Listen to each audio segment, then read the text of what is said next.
Доброго ранку. So, good Хочу morning, everyone. Let me present my co-moderator, Katerina Short, who's the national coordinator in Ukraine of a Swiss-Ukraine program of organic trade OT for Deer, manager of the project of Info Center Green Dossier, and web portal Organic for UA coordinator. Hello and greetings.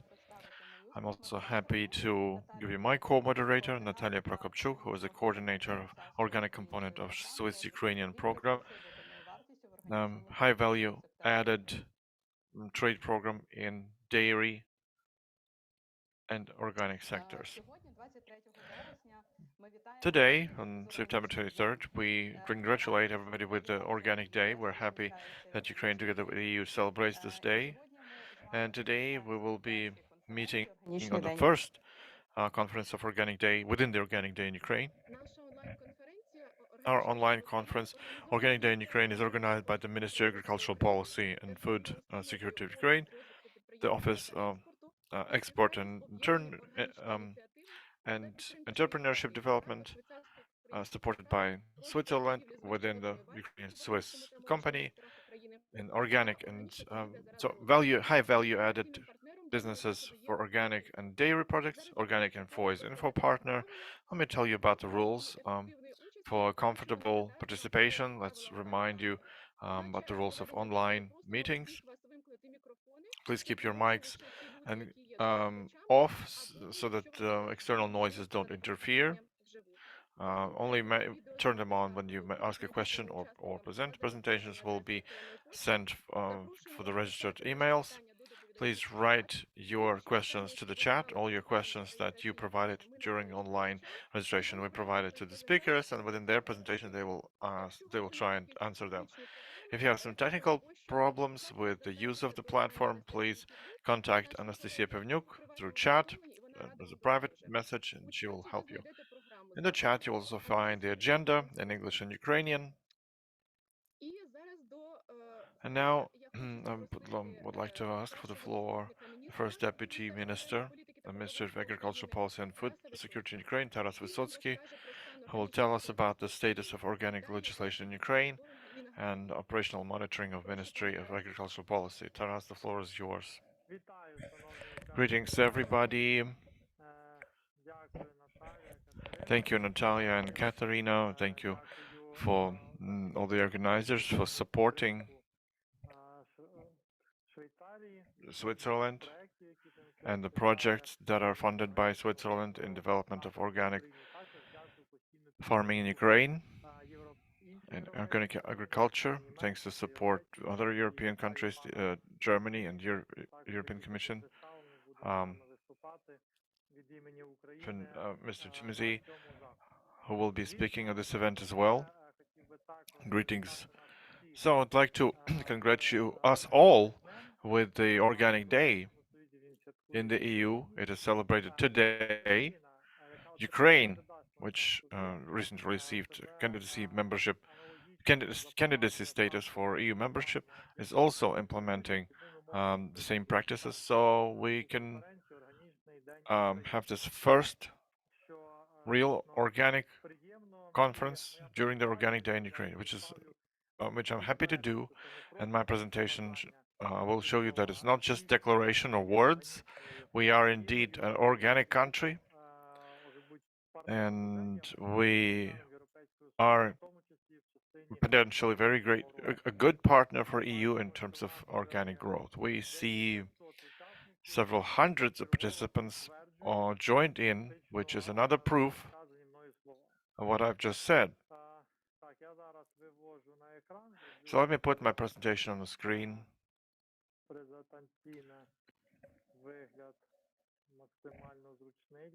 So that you have a comfortable view.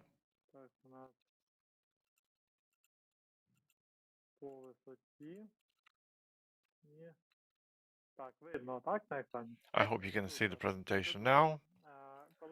Right. So the translation is going already. You'll be following the presentation. Thanks for the partners for the help. We will also send the presentation into the chat, the link to the presentation. So what we have,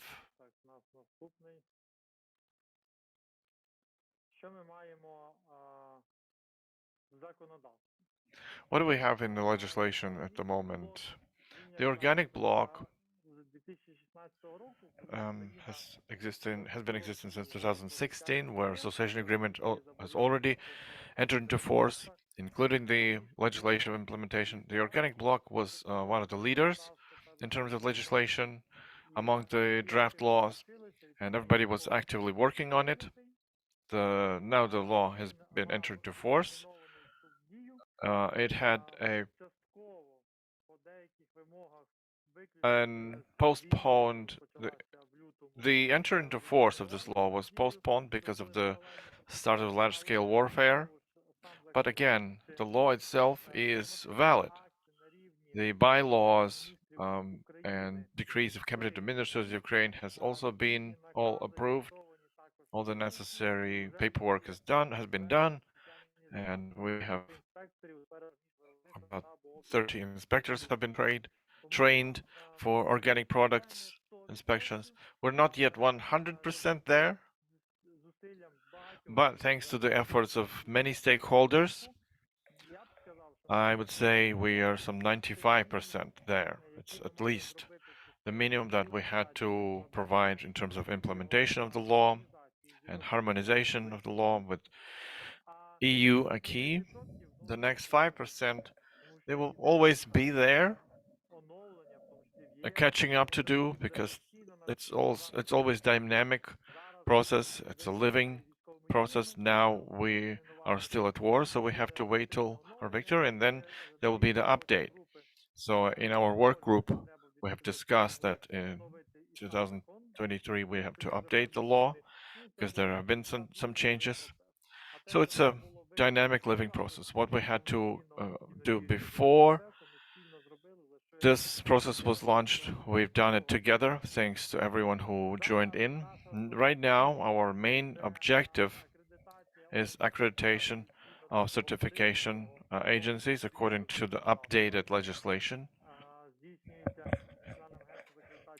The accreditation agency is doing that, at least two, um, maybe more, at least two agencies are now going through the accreditation process.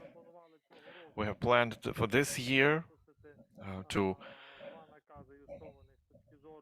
publish two more templates for the inspection in terms of labeling and inspection of the organic products. And in 2023, we're planning to update the this draft, the law with the newest changes in the European laws. So our Ukrainian organic production law will be updated and harmonized with the EU again. So basically, the updated legislation, um, we don't have to wait for it. What's important is to finalize accreditation process for certification agencies. That will allow us to introduce the necessary registers in organic product labeling and sorting. There will be three such registers. The register of certification agencies. We hope that they will start from for the first 10. There will be many more, but we'll start with 10. So dozens in the first time that will be in the register. Of course, later there can be hundreds and thousands in the future. And then a register of organic seeds and sprouts. So there will be hundreds of them afterwards, of course. So it's quite an ambitious goal. We're going to start with the simple things, but in the future, we'll make it as digitized as possible. Part of you have heard that we as the ministry have launched a state agricultural register. So we call it an agrodia. Oh, because we have the DIA portal as our main state portal for all the services, so this will be part of it. Uh, to integrate it, to be convenient, transparent, and understandable to everyone how to use it, how it looks like, and it's going to be a public access organized for everyone. Sometimes people ask, even now, if the organic products are in the priority. It's always been one of the priorities for our government. I've been for 3 years in the government. I know that at least for 3 years, and previously it was also in high priority. It's always high priority. In terms of long-term documents, of strategic documents, at the start of 2021, we have adopted the national strategy, and agriculture plays a huge role in there. And so they play an important part in organic sector. So ambitious goals we've been discussing with the market, how realistic is their achievement, and then we decided that you gotta still be ambitious in your goals, and that motivates more towards achievement. You see that there are very ambitious goals, no less than 3% of the uh, of the land should be organic, and above $1 billion worth of organic products every year. Of course, the war has a lot of impact on it at the moment, but we will not back down. We are still capable of active growth and development, and we will stick with those goals. So currently, we see that we have 1% in terms of uh, lands, parcels, and operators who are certified with the EU standards. We understand that there are still two agencies being accredited, so they'll be um, joining in this effort later. So you see as visualized data the main regions where this work is going on. Unfortunately, the temporary occupation of Crimea and Lugansk and Donetsk since 2014 has negatively impacted the organic development in those regions. You see that it's not about value added at the moment, it's about war, but still the regions are actively involved in the process. You see there are more of them. So in each region, there is a cluster at least. Basically, throughout Ukraine, we in one way or the other, we have organic status for every region. So you see now the total square. Some regions um, participated more, some less. Kherson region plays an important role, which is now being deoccupied and liberated by the armed forces of Ukraine. So they continue to grow after the liberation. Ternopil cluster is a big cluster now. Zaporizhzhia. So different regions, different amounts, but still they're there. Operators. Um, Kiev region is the most densely populated, one of the most active in terms of exports and entrepreneurship. That's why it's there, but I would say still in every region there is a representation of operators and producers, which is a great news. You see how um, the dynamic was happening, how it changed year by year. So we indeed have, after the association agreement was signed, there was positive progress until 2019. The growth was there. Then we readapted due to temporary pause because of the COVID. But the EU candidacy status that Ukraine acquired recently has become the final point in terms of our European choice. So it's going to be the next push that comes to us, and we'll be moving to the next objectives. The size of the land parcels, in terms of size of land parcels for organic farming, quite for sure. So how does that correlate compared with other indicators. Ukraine basically is now part of top 20 in terms of total square, and number 18 in Europe. I'm confident we can confidently uh, be aiming at 10. So I think it's realistic numbers. After we have about half a 1.5 million hectares in Europe, with these kind of indicators, I think top five is going to be fair to say within our strategy. The start, it's a great start. What's also important, because the square is important, number of operators is important, but a realistic indicator is the consumers, buyers, shared market, and that people really buy high quality things, high quality products.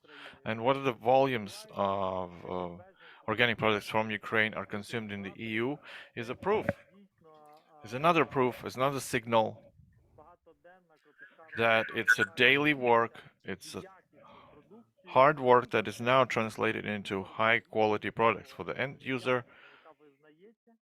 well recognized products in the EU. It becomes a benchmark in recognition of compliance with all the requirements and standards. We see that Ukraine is a very active exporter. I would not go on and compare with Ecuador and Dominican Republic because mostly it's grown products like banana with huge volume. So what we grow,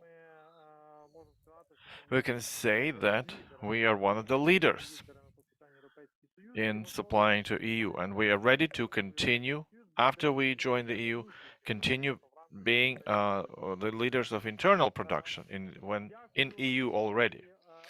So that was the short information of numbers and figures of what's happening, what's the current status.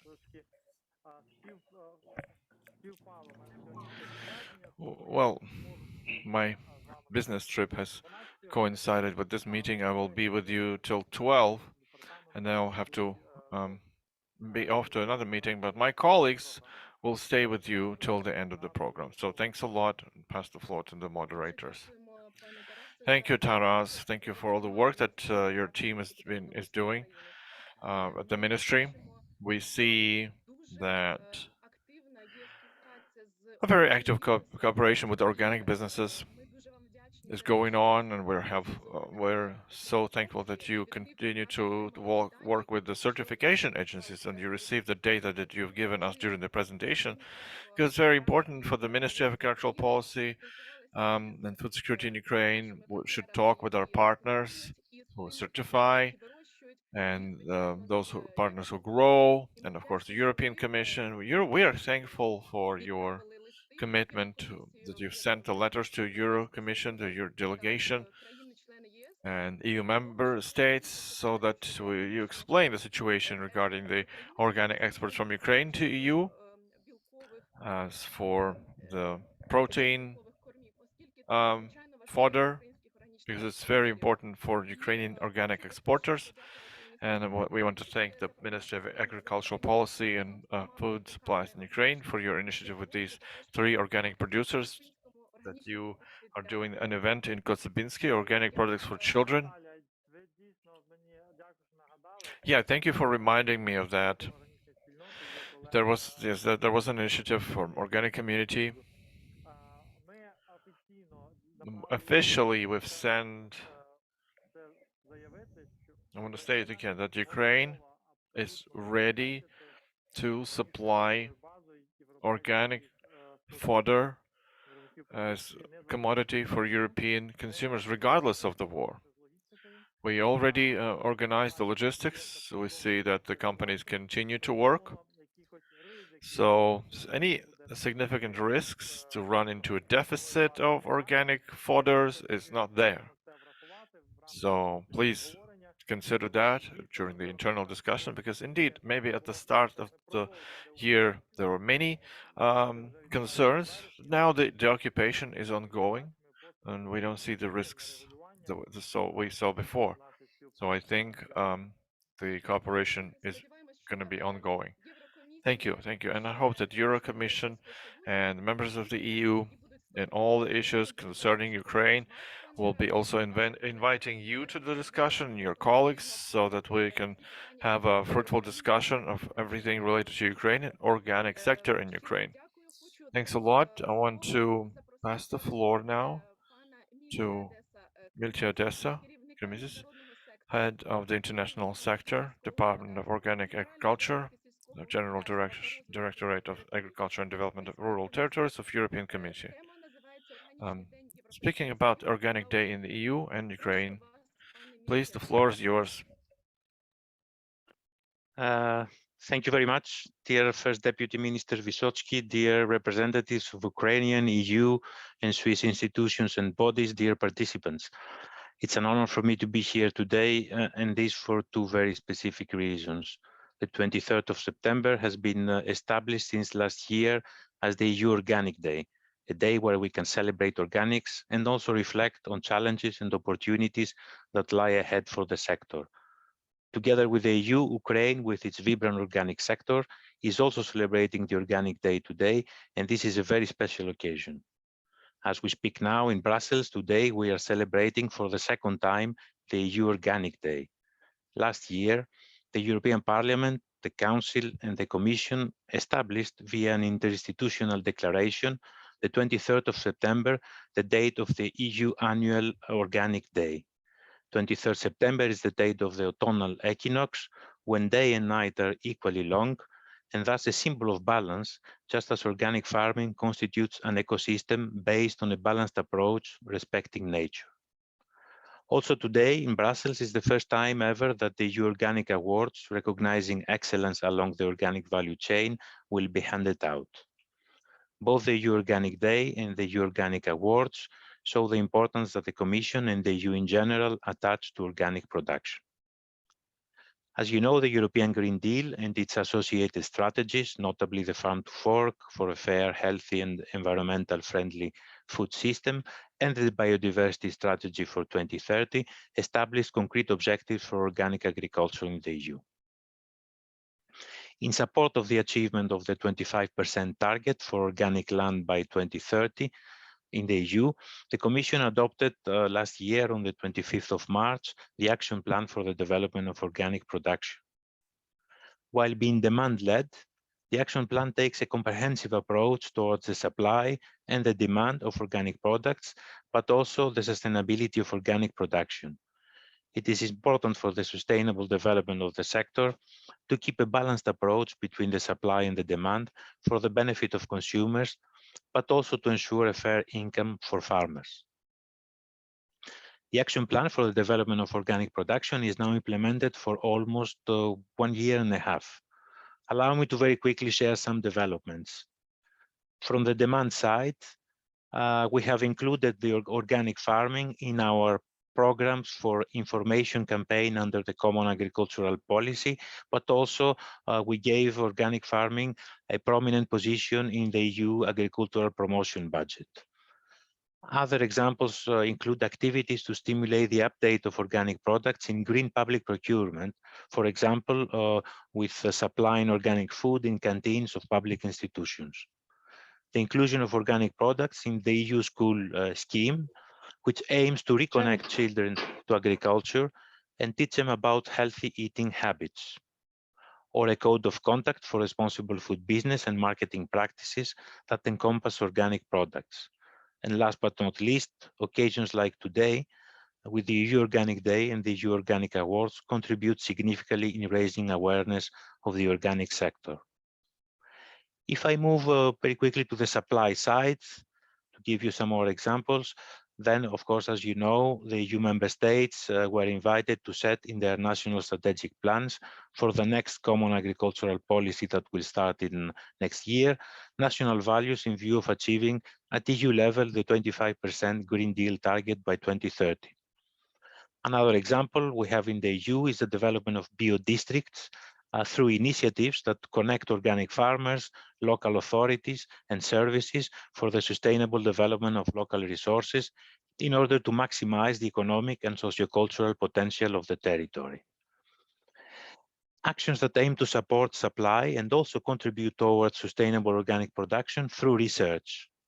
The European Commission intends to dedicate at least 30% of the budget for research and innovation in the field of agriculture to topics specific or relevant to the organic sector, and this in particular under the program Horizon Europe.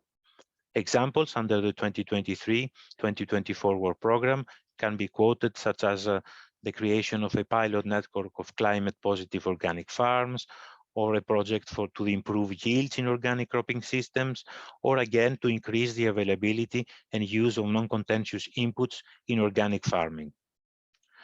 But today, as we can see, the Organic Day along the EU is also celebrated in Ukraine. This is a tangible proof of the commitment of Ukraine to the EU, and organics is only one example. In the current context, I would like to pay tribute to Ukraine and wish that the situation ends the sooner possible. As it was said previously also by the first Deputy Minister, Ukraine is one of the EU's most important suppliers of organic products. Year after year, export of organic products from Ukraine have developed and diversified, positioning Ukraine among the top 5 of exporting countries of organic products to the EU. Being one of the most important suppliers of imported products to the EU market, it's important that every possible effort be undertaken to preserve the organic integrity in order to maintain consumer trust. I think we all, actors concerned, including farmers, exporters, certifiers, should not spare efforts to maintain and increase the trust of consumers in organic products. As you know, the EU organic market is well developed in several EU member states, and I hope actions undertaken in the EU to support the supply, foster the demand, and contribute towards the sustainability of organic production can help and be useful for the development of the organic sector in Ukraine. We are ready to share our experiences and also learn from Ukraine through events like this today. Thank you very much, and I wish you a very successful Organic Day. Thank you. Дуже дякуємо вам, пане. Thank you, Miltiades, and thank you for support of Ukraine, and thank you for the prospect of cooperation. As our first deputy of ministry, Vysotskyi said, Ukraine is ready for cooperation, is going to be a member of EU, and we will be part of the internal EU market for organic products as well. Thank you very much for your speech.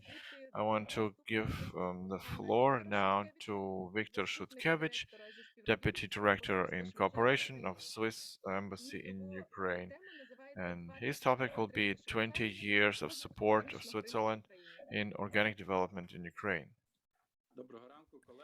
Good morning, colleagues. Good morning. Thank you, Natalia. Greetings from the Swiss Embassy to Ukraine. It's really so nice to join you all on this day when European Union and Ukraine are celebrating the Organic Day. And just honestly, I have this impression that if not the member, but the candidate, no, still not the member, the candidate. If Ukraine has become a candidate to EU accession in 2022, the full membership in organic sector, in organic union, let's say, we've had it for years, but the last 10 years, we've seen that how important the share of Ukraine is in the trade, especially in export to European Union. So this is so extremely pleasant for us. And it's a coincidence, actually. In 2022, 20 years ago, actually, we had the first project of technical assistance funded by the Swiss government in Ukraine with the support of organic sector development in Ukraine. And maybe we've planned, to have a celebration this year, but unfortunately, it's not a celebration year. But still, we need to mention it anyway, because in 2002, maybe someone remembers that, the first project, maybe you do remember that, when we were actively working with the Bioland Association, when we had these first Ukrainian standards emerging, that was the very beginning of that movement, and the achievements we actually already celebrate today of that movement. So it's really nice to mention that starting from 2005, we've had this feeble team in Ukraine, And Natalia Prokopchuk, she joined us later, the team, and this team is still with you by this day. And the FIBL team, by the way, they started creating this first certification organization, Organic Standard, and today it is successfully functioning at the market, and the FIBL team was taking the first steps to involve the Ukrainian producers to this process, and since that moment, Ukraine has been actively taking part, and we have the national stand, actually, an actual exhibition. So we have two powerful projects in Ukraine, Swiss projects. Many of you do know them. So the FIBL team project, you know them, developing the trade with high added value in organic sector, and also a new project, relatively new, we've had since 2021 with the on organic trade for development. So these are two powerful initiatives that today we have in Ukraine, funded by the Swiss government. And of course, we were forced to adapt so many issues in 2022, so many plans because of the full-scale invasion. But we do hope that the projects are really useful. The projects are practical, especially when it comes to support of organic producers and operators in total, you know, in the occupied areas of Ukraine. And we really focus on these today more. And we do hope that such regions will have more and more of these regions, more and more of these areas, and we are ready to provide this support in future, of course, expanded. 20 years, is it little, is it much? I'll be frank, before the full-scale invasion, we thought this was a lot, you know, and we all were sure that so many things have become like self-sufficient, self-sustaining, but the situation changed drastically, and some things we need to start from the scratch. Some things we start from half the way, something we start from the scratch. So I'd like to finish with this positive message. Let's say we are your reliable friends. We stay with you. In the end of 2022, we plan to have consultations with key partners on where shall we focus in 2023 and the following years. With many of you will contact, of course, but I just want to assure you that Switzerland is your reliable partner. It will support the organic sector in Ukraine. I do wish you all to have a fruitful discussion. Thank you so much for the invitation. Thank you. Thank you so much, Viktor. Thank you. And we are so grateful, of course. On behalf of all Ukrainian organic producers, I want to express my gratitude because for so many times we've heard these words of gratitude for them to Switzerland for the support that was provided within these 20 years. And we do hope that this will continue, of course. I mean, the fruitful cooperation, it still be there. And just like Mr. Vysotskyi mentioned, the first Deputy Minister of Agricultural Policy and Food of Ukraine, he mentioned that Ukraine is so grateful to Switzerland and the European Union, and of course the projects of European Union, the German project, for example, for all their support, because together we can do much more. For Ukraine to become a full member of the European Union, finally, where she has been present for so many years as a partner in organic sector. So Christian Hall, right now I'd like to pass the floor to him. Agriculture Sector Manager, Delegation of the European Union to Ukraine, please. And his topic today is European Union supports Ukraine in approximation of Ukrainian organic legislation to European regulations. Mr. Christian, please. Thank you. Thank you, Natalie, for giving me the floor. Dear Deputy Minister Taras, dear participants, ladies and gentlemen, dear guests, let me first thank you for attending this very important event today that will allow us basically to take stock on the situation in the organic sector, both in the European Union and in Ukraine. And despite basically the difficult conditions in the country and the situation with the war, I wish you all a very successful and happy organic day today.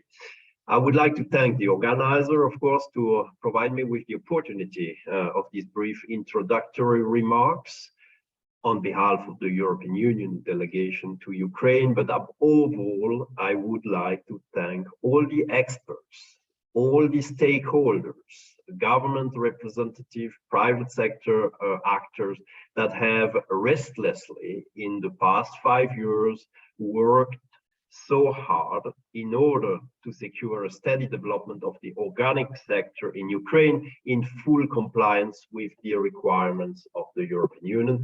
I think great achievements have been made that have been recalled by Taras in his presentation, and I think I wanted to take this opportunity to thank you all for your hard work.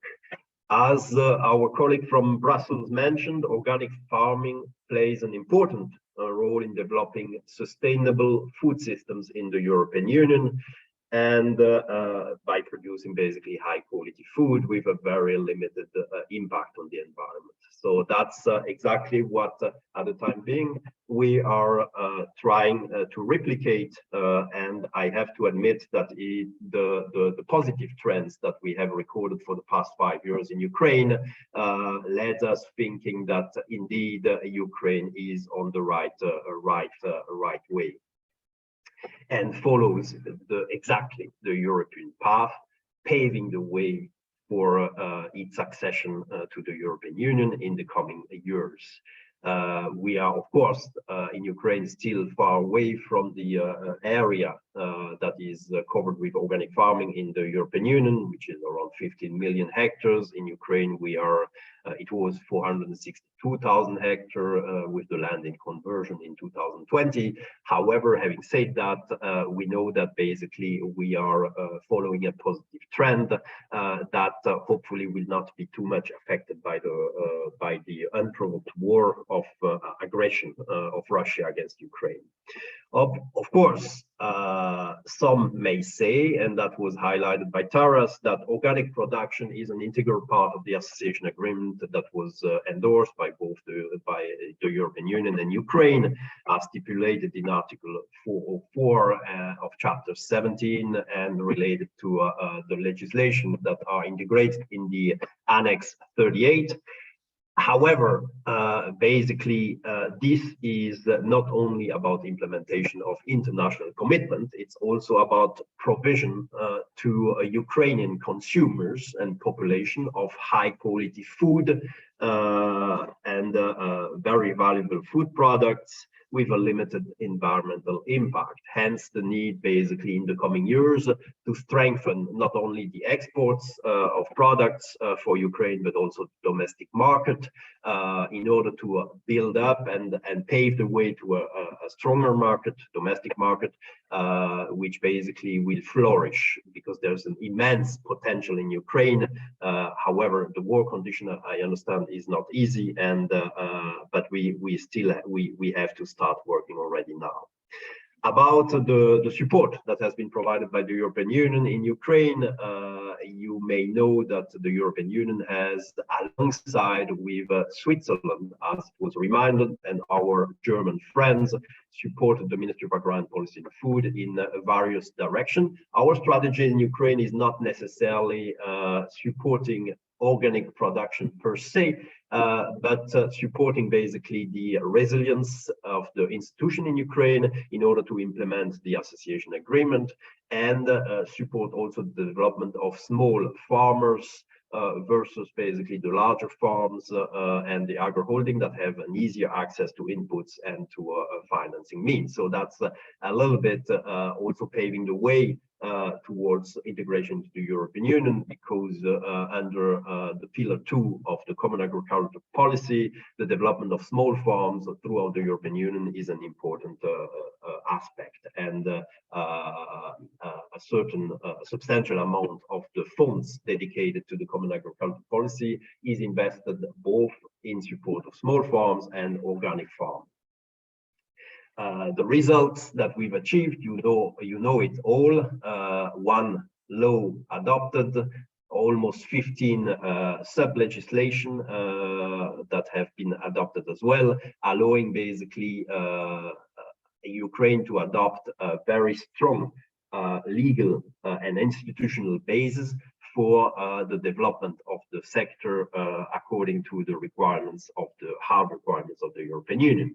And of course, this is a sector in agriculture and rural development where such progress was possible, as it was boosted by the trade potential between Ukraine and the European Union.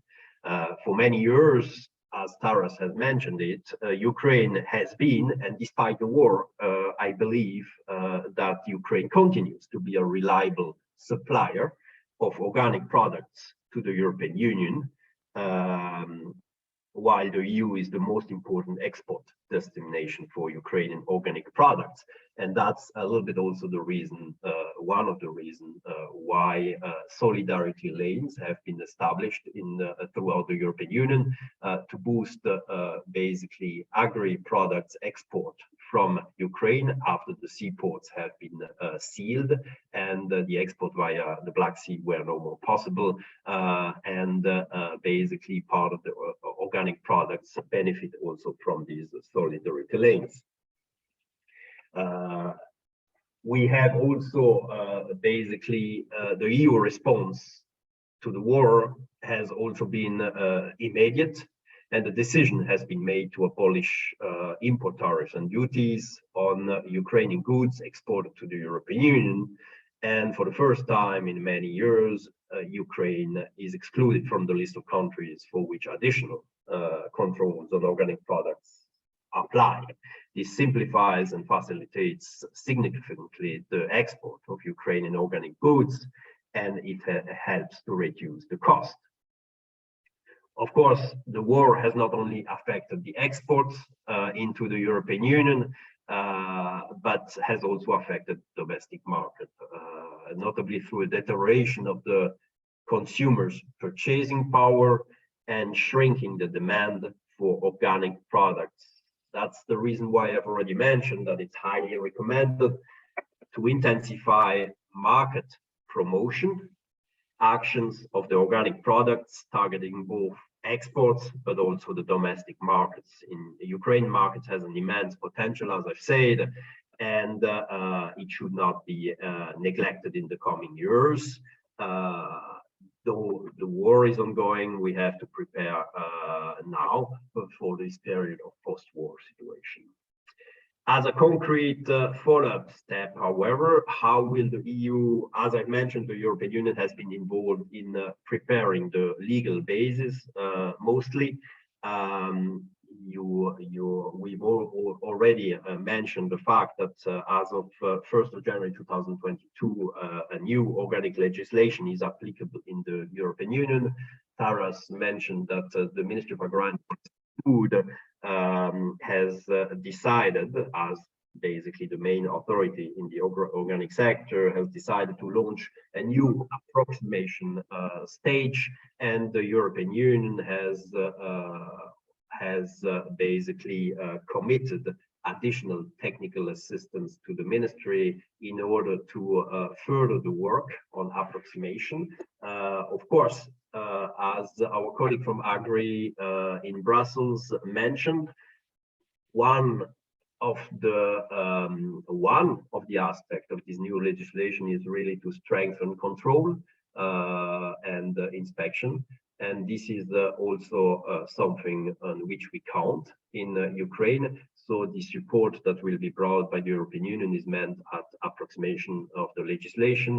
By the end of 2023, we hope that we have this new legislation in place, at least the law, but it's also meant at increasing the capacity of the government to implement the necessary control over the sector and make sure that basically the products remain at the high value quality they are produced for. This technical assistance is provided through the project entitled Institutional Policy Reform for Smallholder Agriculture in Ukraine, better known as under its acronym IPRA project. It was launched in September 2021 and intensively supports Ministry of Agrarian Policy and Food, not only in organic legislation, but all across the boards throughout the wide variety of legislation that Ukraine has to adopt. EU legislation that Ukraine has to adopt on its way basically to accession to the European Union. The European Union has also, within the pillar of support to smallholders in Ukraine, the European Union has also launched a production support grant scheme that is based on pillar 1 of the Common Agriculture Policy. This has been launched jointly with the Ministry of Agrarian Policy and Food on the 5th of September. A provision of 50 million euro equivalent in hryvnia has been provisioned. And this targets basically small farmers of less than 120 hectares, including organic producers, and it is basically more than recommended to apply for this program.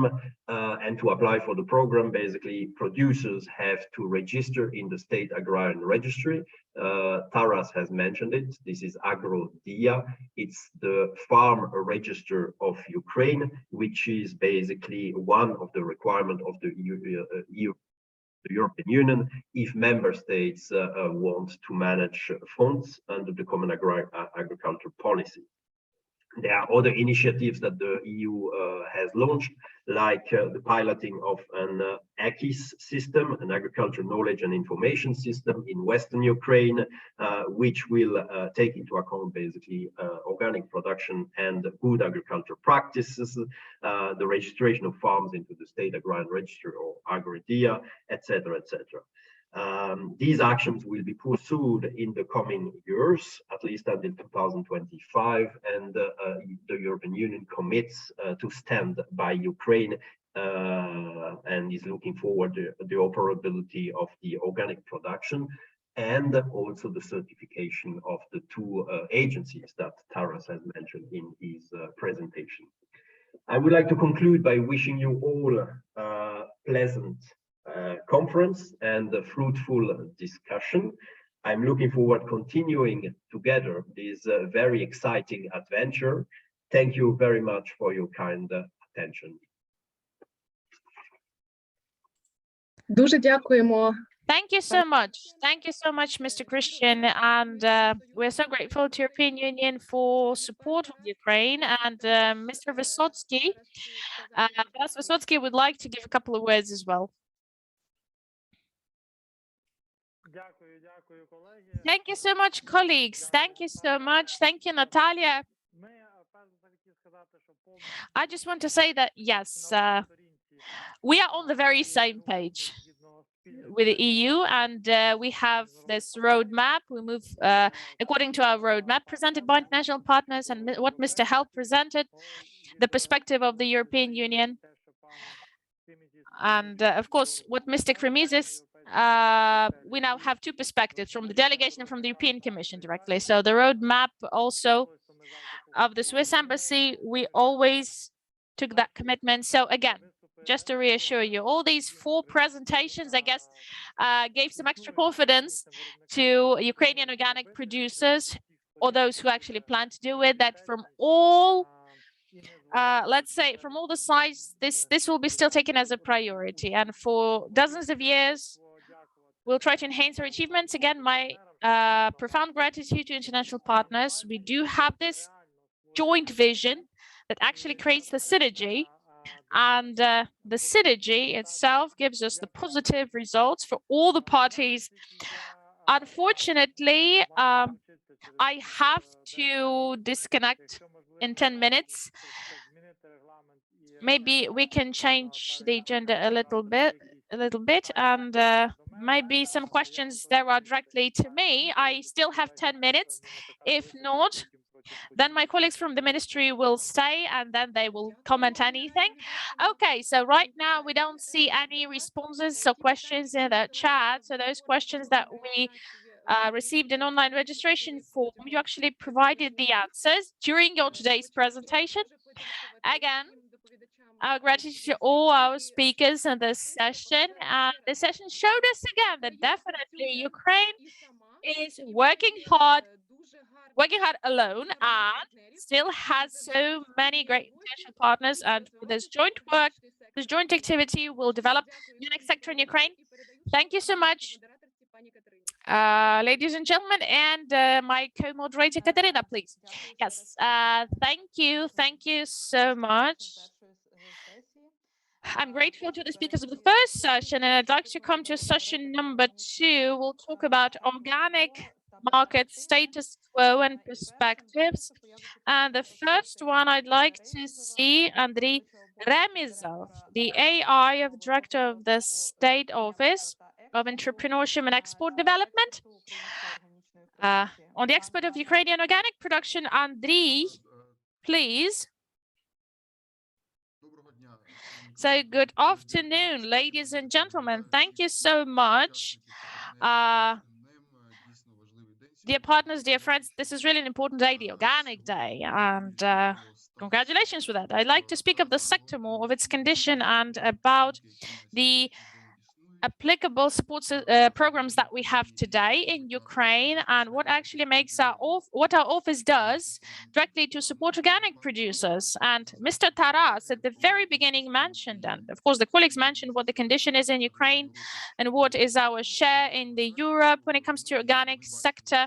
And you can see that we actually take a very important position as a supplier of the product to the EU, and we are in all the top lists. And despite all the problems that we've had that emerged because of the full-scale invasion, of course, we lost some part of the territories temporarily, and the supply chains were broken. But according to the surveys of our partners, we can see that more than 68% actually of employees, they do work, or they work partially and they never stopped. So I think this percent will increase, and business has already adapted to the challenges of war and still continues performing its activity. And according to big global goals that were presented at the beginning of the meeting, so increasing the share of organic lands to 1.3 million hectares, developing export, we have certain challenges, certain requirements, and we need to have specific support from the country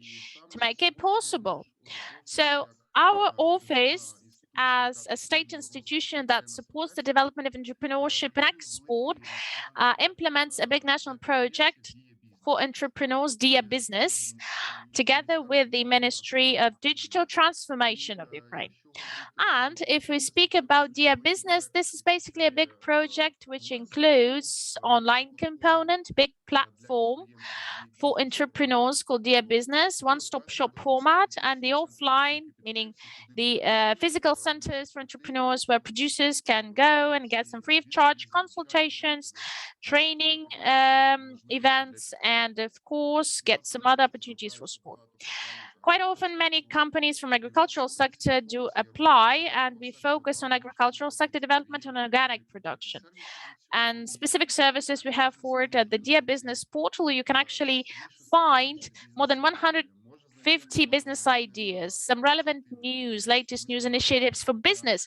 Every day we accumulate all available support that we have from the state, from our private partners, international donors, and we publish all this at one portal for entrepreneurs, including organic producers. We have free of charge courses, various marketplaces, financial opportunities. We've accumulated more than 270 financial programs, digitalize these, and these are accessible at the portal. So if organic producer wants to take a loan or get some funds, one may find financial programs here at portal Dia Business manually with cool filters there. And we also accumulated all the information about the support for business at war. You can see it on one page. All the opportunities are there at one page, including the agricultural producers. Also, using this link, you can actually and you can see all the news cases, support programs. We also popularize the entrepreneurs and those who produce during the war, we tell about business, give their stories, because it's an inspiration for other people not to stop working. And if our producers have a wish for their story to be told, we are so happy to do it at the national level. So right now, more than 47 free of charge consultations are accessible. If an entrepreneur has like a need to change a business plan, to like better understand how to pay taxes at initial stage, or how to change the business model, everything can be received free of charge as a consultation with a live human being, with an expert, with at least 3 years of consulting experience at the business portal. So you can use actually this opportunity. We also have a separate area for exporters where we collect all the information, all the news about market opening in agricultural area, all support programs, funding programs for exporters. Everything can be found on this portal. We can see also the requirements to export during the war. Also, the analytics can be found for markets, like what products, let's say organic products, are demanded in the Persian Gulf countries or in the EU. So you can see it all at the portal. Our analyst team is collecting it with international databases, all fresh analytics, about the needs in organic sector as well. And right now we provide active support for the search of partners. Producers can search for partners. We help with that. We have a special service called sourcing. And today entrepreneurs can actually get to a special catalog of Ukrainian exporters at the portal Dear Business. So you need to fill out a small template, and if you produce high quality organic product, we can add you to the catalog. And when foreign buyers ask us, we give your contacts to them to, let's say, order some products from you, or if buyers search for someone, we published information at the portal, and you can just find out the first that, okay, like that there is a buyer, and you can actually supply your product to that buyer.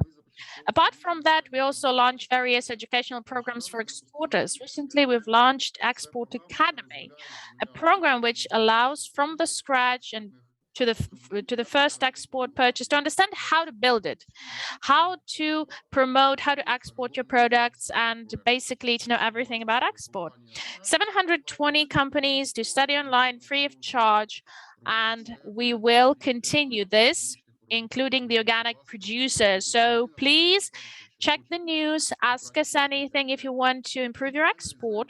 And we analyze the tender proposals in agricultural product area in different countries. If you want to export with tenders, like fresh tenders are collected, and you can see the fruits, canned food, you can use the QR codes for each area, and you can apply for tenders elsewhere abroad. We also gather it at one portal, so you can actually use this link. All fresh proposals are there. And just to finish with, I want to tell that we help to organize international, let's say, Ukrainian collective stands at international exhibitions and events and shows.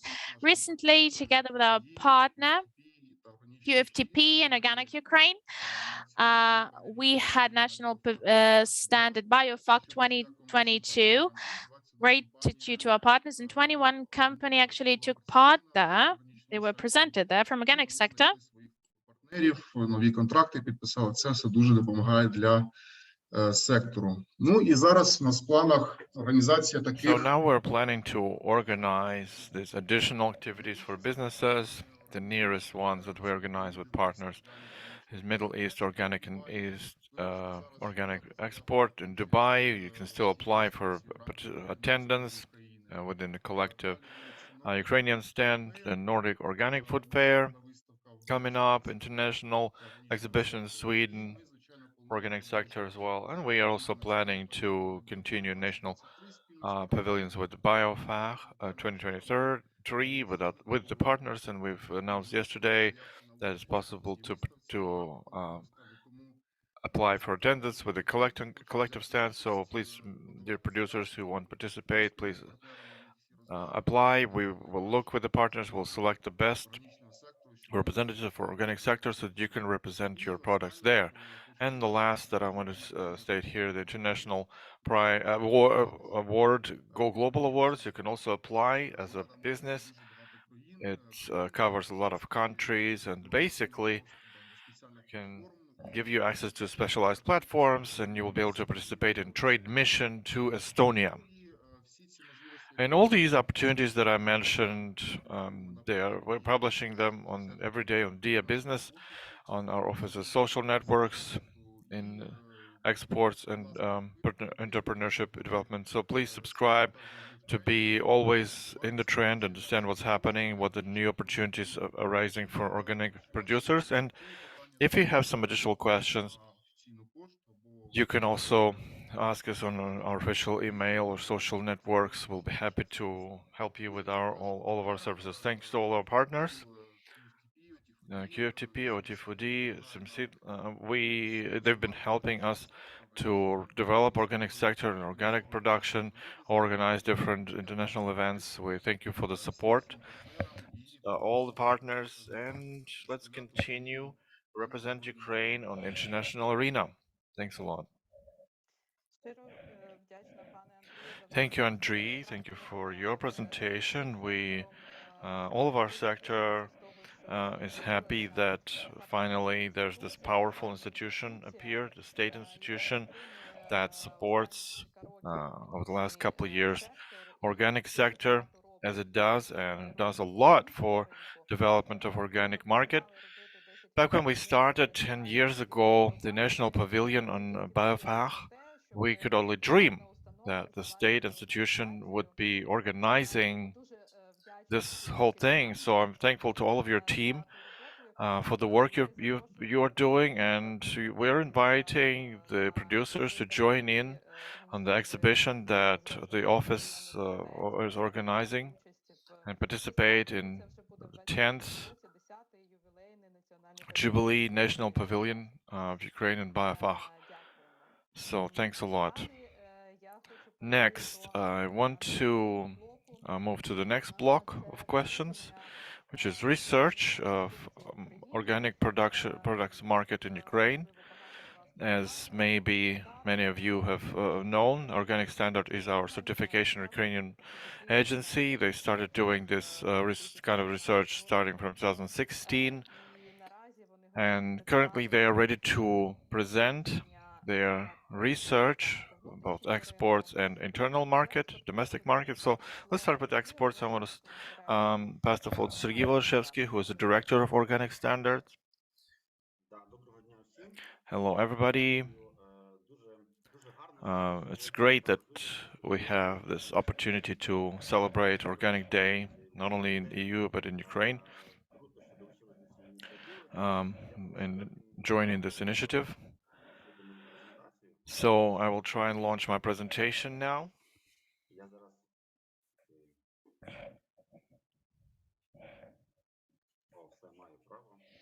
Now I can finally do that. So me and my colleague Helena Lanzuk, we represent the study of organic product market in Ukraine. Let me tell you about the exports of organic products. My colleague will give you some info about the domestic market. Basically, we will focus more on not only on the year 2021, but also on the year 22, because of course the year 21, well, it was in our previous life, as we say, because we are in a different reality in 22 because of the war. But still, as I will say later, still 2021 gives us some. 2022 has some positive also for us, for some better future. And we are doing the research on organic market since 2016. It so happened that when we as players in the organic sector, we saw that in our market there's no statistics, no reliable statistical data in terms of exports, of internal domestic market, and we cannot even properly track how our sector develops. After that, we decided to start collecting that data. We decided to engage with that because we had access to that data. We were learning to analyze the data, to collect the data. And so every time it's happening a little bit better. Each time we're finding additional sources of information. But basically in 2016, we have some data that we can compare and we can see some dynamics. There's this link to the previous organic market research in 2019 to 2020. Organic Info is the website. You can download it. It's a great body of data. Katerin, you wanted to add something? Sergey, you don't seem to launch the whole presentation. You see the editing screen. Okay, let me try and do it better.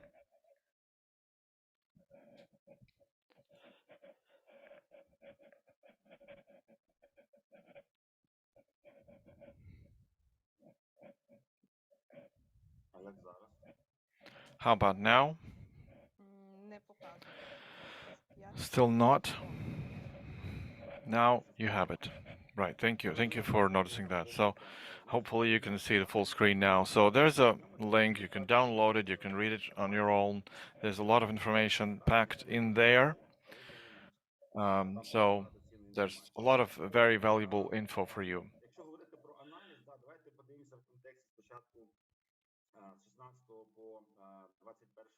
So let's start from year 16 to 2021. There's some diagrams.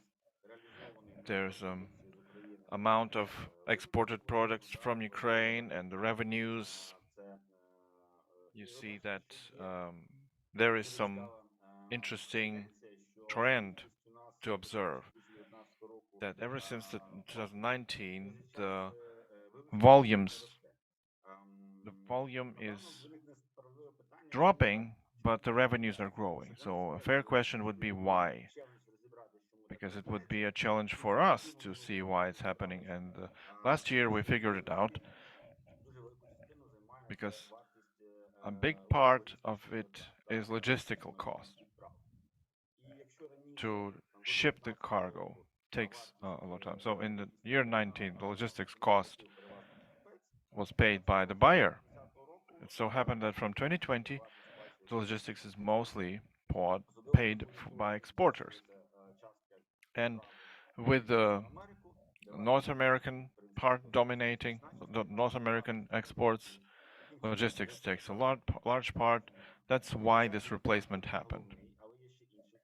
There's another factor, although, and it is that in the export structure of organic products from Ukraine, gradually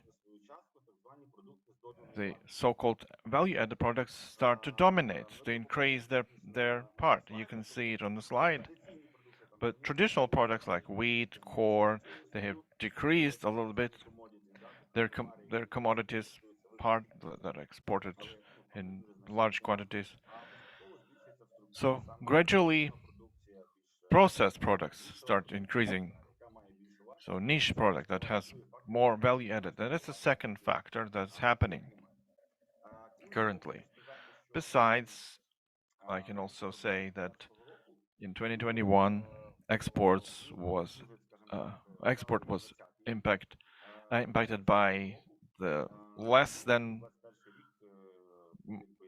more successful yields of 2022. 2020 was not so successful compared to previous. So we have a new infographics. You see it in Ukrainian, but it can be translated in English and put it in chat for those who need to read it. So you can see the structure and geography of exports. Ukraine and Europe, 82% in 21. Now, it's always been like that North America usually takes from 10 to 12 to 22% in different years. So the trends is different. But Europe has always been the main customer, so to say, of Ukraine.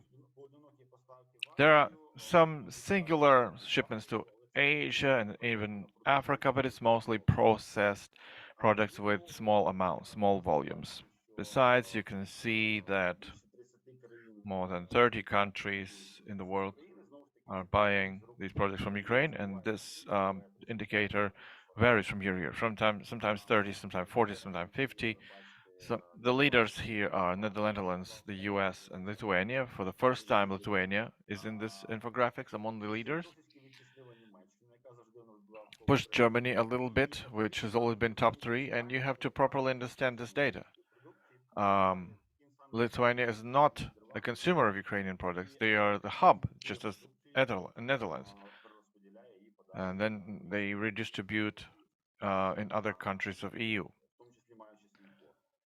including using their port. So the assortment of the products, more than 80 different organic goods. Top 3 are always, all the years from 60 to 21, is soybean, wheat, and corn. Sometimes they swap places. But, you know, for the first time, we now have soybean on second place. This also has impact on the cost in some sense. Almost 230 client customers work with organic products from Ukraine. We want to increase those indicators. And you see there are products that are systemically buying. There's some situational exports. But here, these companies are constantly buying. They are our regular consumer. Other countries that are buying most from Ukraine, there's Great Britain, the Germany that I mentioned before, Poland, Italy, Switzerland. So these countries have always been within top 10 of this list. So countries like, for instance, Denmark are not often in top 10, just several times I've seen it there. It's a situational country. This year in 2020, since 2021. So Lithuania has just appeared for the first time over the last 3 to 4 years as a country that has a hub, that serves as a hub. All the countries that are neighbors of Ukraine, Poland is not there. Romania is appearing here. They are hubs, and then they distribute. So most of the Ukrainian organic operators, they're creating daughter companies, other companies in EU to provide logistics for themselves. So this bipolarity trend is additional control barriers. So importers not always want to get together. So that forced our operators to resolve those problems as additional barriers, since the situation is like that. And of course, they were opening these companies with the from neighbor countries to Ukraine. Austria has great volumes in 2021. Let's look at Ukraine as a supplier to EU. As was said by previous speakers, that Ukraine is a very important supplier to EU, and it's always been within top 5 since year 18 to 21. What also is another nuance is that then there's data from 2018. We cannot compare with other countries, although. So it's some 7 to 10%. So Ukraine supplies EU by 7 to 10% in different years. It's a significant indicator. It's about 200 tons of produce every year, sometimes going up, sometimes going down, and especially corn and wheat. And sometimes there's more demand, there's more deficit, and drops and highs and lows with these products. So the value-added products have been more stable. And Ukraine is an important supplier of corn and soybean and sunflower and oil, processed grains, and frozen berries. So there are other products. There is honey as well, but you can see them on the slide. These volumes come from EU. This is the EU consumption. As for the EU, top 10 countries You can see in the list a little more countries than it was worldwide. You see Bulgaria here, France is here, Czech Republic is here, but in reality, these countries, they pop up within top 10 quite often. So let's see at the top products from Ukraine. You see here 7 main products. Basically, you can see more products on the infographics further. So corn, as we said before, soy, there's always there. Soybean is now number 10. There's soy seeds, there's sunflower seeds, wheat is always there, and rapes.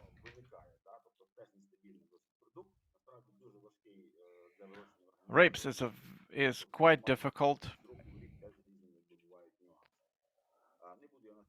There have been nuances from year to year. I'm not going to dwell on it. You can read some more. You can see basically that the first three top commodities have dropped in 2020 and 2021. Other products have grown. So that's the trend, basically.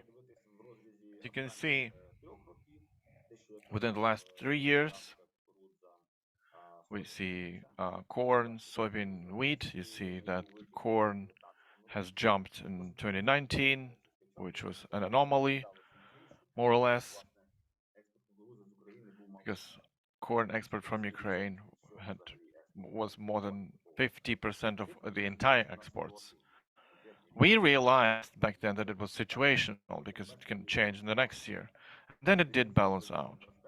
So 2021, because of the lower yields, because of the lower demand, soybean was balancing out gradually, and I think this year in 2022 the volume can increase of exported soybean, and wheat have dropped somewhat. If we talk about processed goods, you can also see that it's ups and downs. Some things grow, like frozen wheat. It's also because of the yields, as usually, because wheat yield depends on the weather and higher powers. So somewhere basically on the same level, Ukraine has seen the demand. Now it's up to us to grow the consumption culture. And it was a little smaller in 2021 compared to 2020. As for the EU, top exports to EU, you see that it's not represented from January 1st, but specifically February 28th.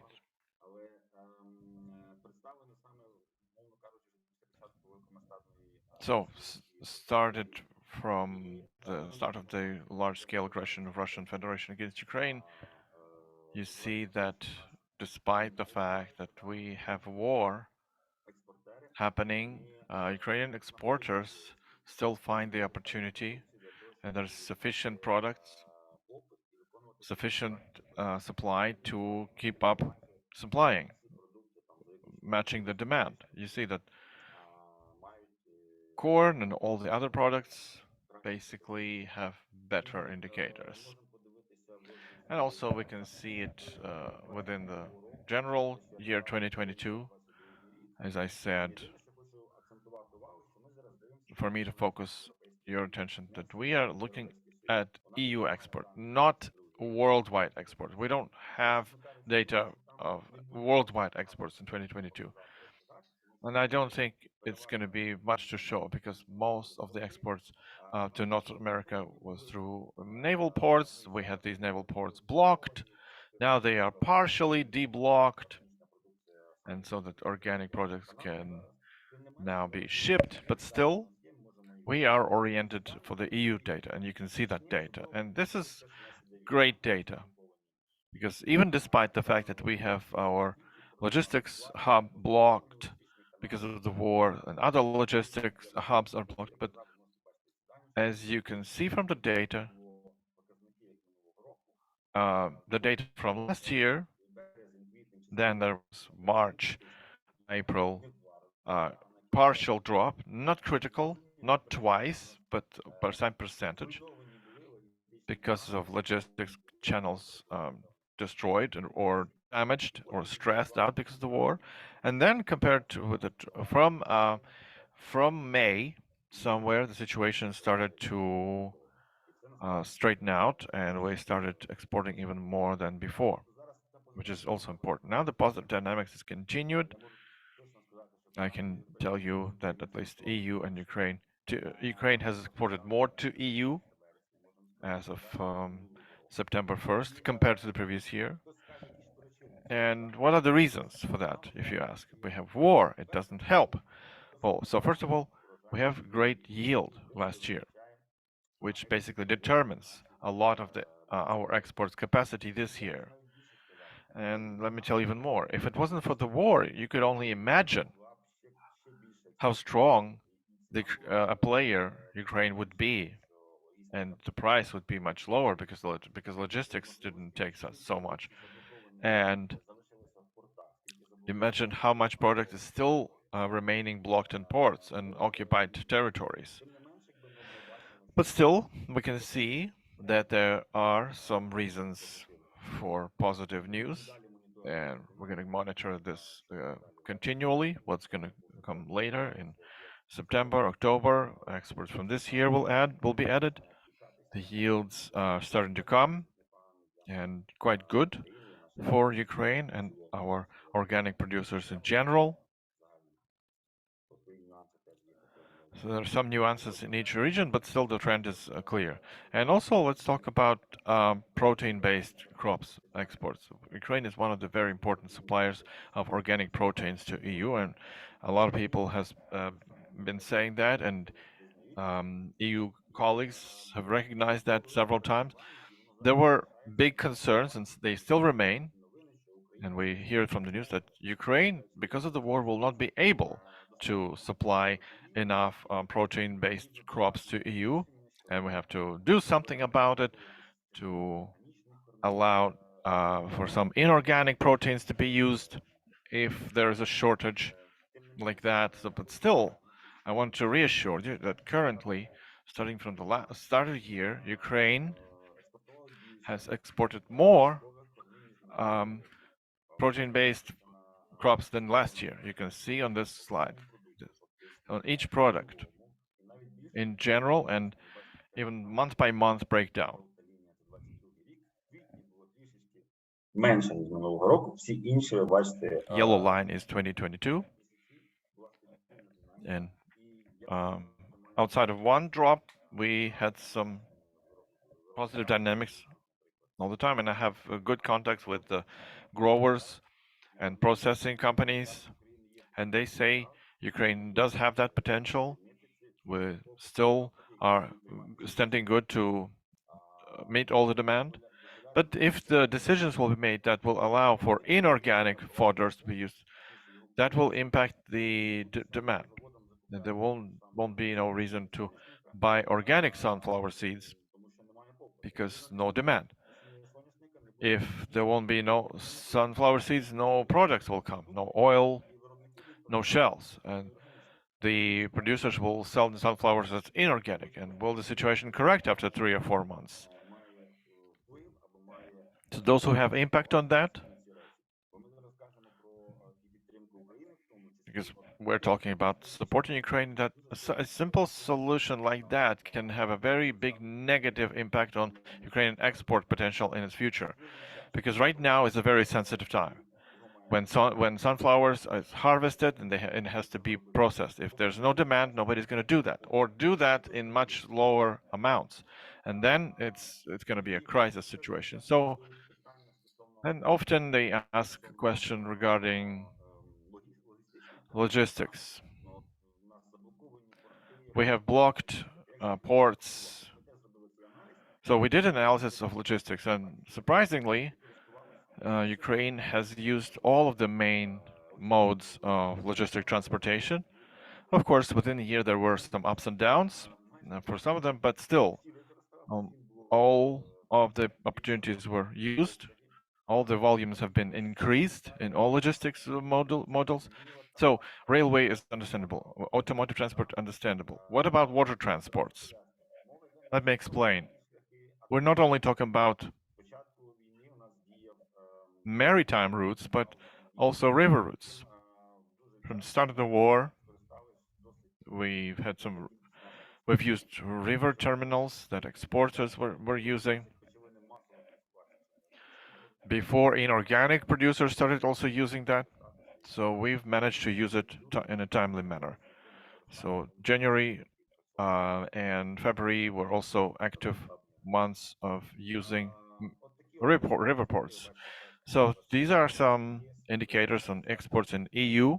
You see that 60,000 compared to 28,000 of a similar period last year. So I'm very optimistic regarding the results of 2022 in terms of EU exports. By the way, EU to Switzerland. Switzerland is our important partner and buyer of organic goods. So that wraps all my presentation. I see some link in the chat for the whole catalog of organic exporters.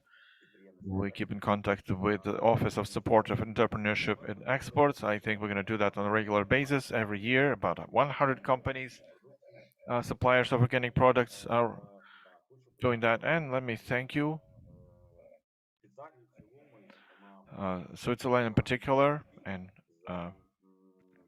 HTP for the support in this research, in this study.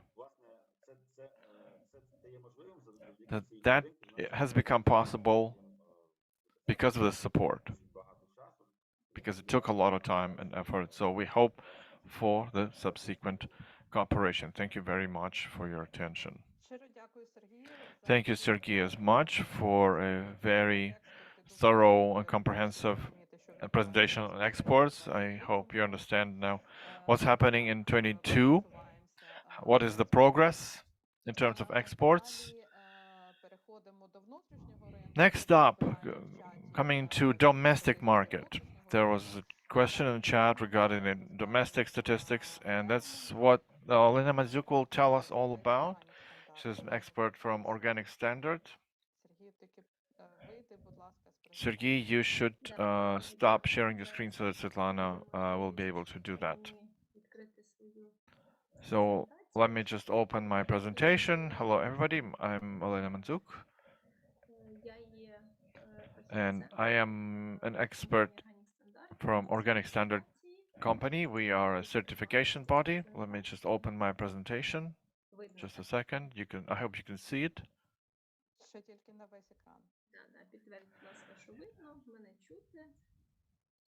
So please confirm that you can see the presentation, you can hear me. Right now, it's not full screen presentation.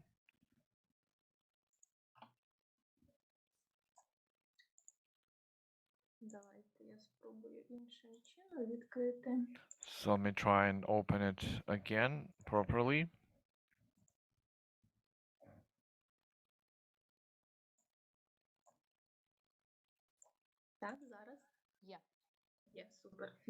I hope it works now.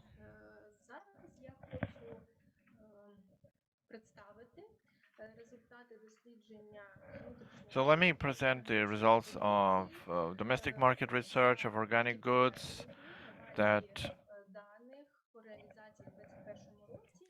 So I want to present you these results of the organic market survey in Ukraine 2021. As Sergey said, not just for 2021, not just those data, but just for us to see the dynamics, the processes that we had within the recent years. So we will compare the data within the last 3-4 years. So using the information, like with the information you'll get from me today, this will be the information on general amount of ready-made projects sale in Ukraine, and we will present in details top 3 groups of organic products, which basically since the start of the study, which we've been handling, more than 5 years, which the basic groups, we can say, which stay in top 3. Okay, with the data origin of surveys, so first to understand what data were analyzed, what these do represent, what was included in the study. So for the internal market, apart from the experts, so we analyzed the data for ready-made organic products, which was accessible or which was sold at internal market of Ukraine at retail points for the final consumers. So network shops, online resources, marketplaces. So this is the dynamics of the product sold at the retail sport for the final consumer. We took data mostly data from the operators subordinated to certification bodies. We have access to these data. The most important issue for us to improve recently, the access to data for all the markets. So for you to understand, this is the total dynamics, the general picture for the market, but these are the data for evaluation, presenting the dynamics, but still more of organic product we have at internal market, because what wasn't there, these figures that you'll see, what we didn't include, the data of producers, which are subordinated to other certification bodies other than organic standard at Ukrainian market, and also the amount of organic products which were accessible at internal market, which is important. So we can instantly understand this as the general accessible amount is a little bit bigger. We use this for evaluation. It actually helps us to understand what is the bigger picture for the organic market dynamics, internal market. So the data we have here on the statistics, it's 2021 statistics with the key product groups which were sold. We can actually see that the general volume, the general amount on organic products sold at internal market in total was approximately 10,000 kilograms, and with the total value for the product sold, the organic product sold, this goes for 900 million hryvnias.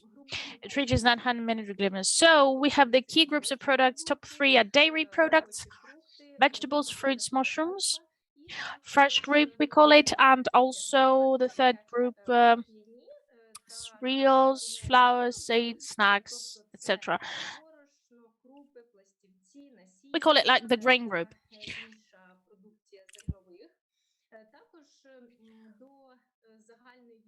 Also, to the total amount of sold product we include here, you can see the position number 4. Organic juices, mostly fruit juices, other drinks, beverages, pastes and purees, fruit purees, and we also have sauces, pickled food, mostly pickled vegetables. The canned products are there. We have also organic eggs, meat products. This includes not only just sausages and ready-made products, but also fresh meat, freshly cooked meat of poultry, and, for example, other types of meat.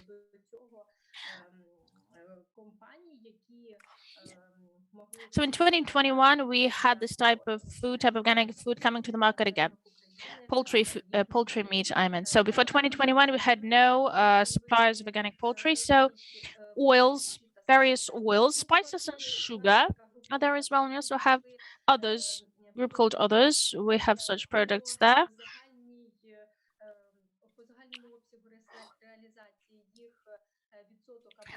With the percent with 1 or even less percent when it comes to total amount of sold products at internal markets. So such products as bread, various types of dumplings, honey, chocolate, tea, baked products, and so on.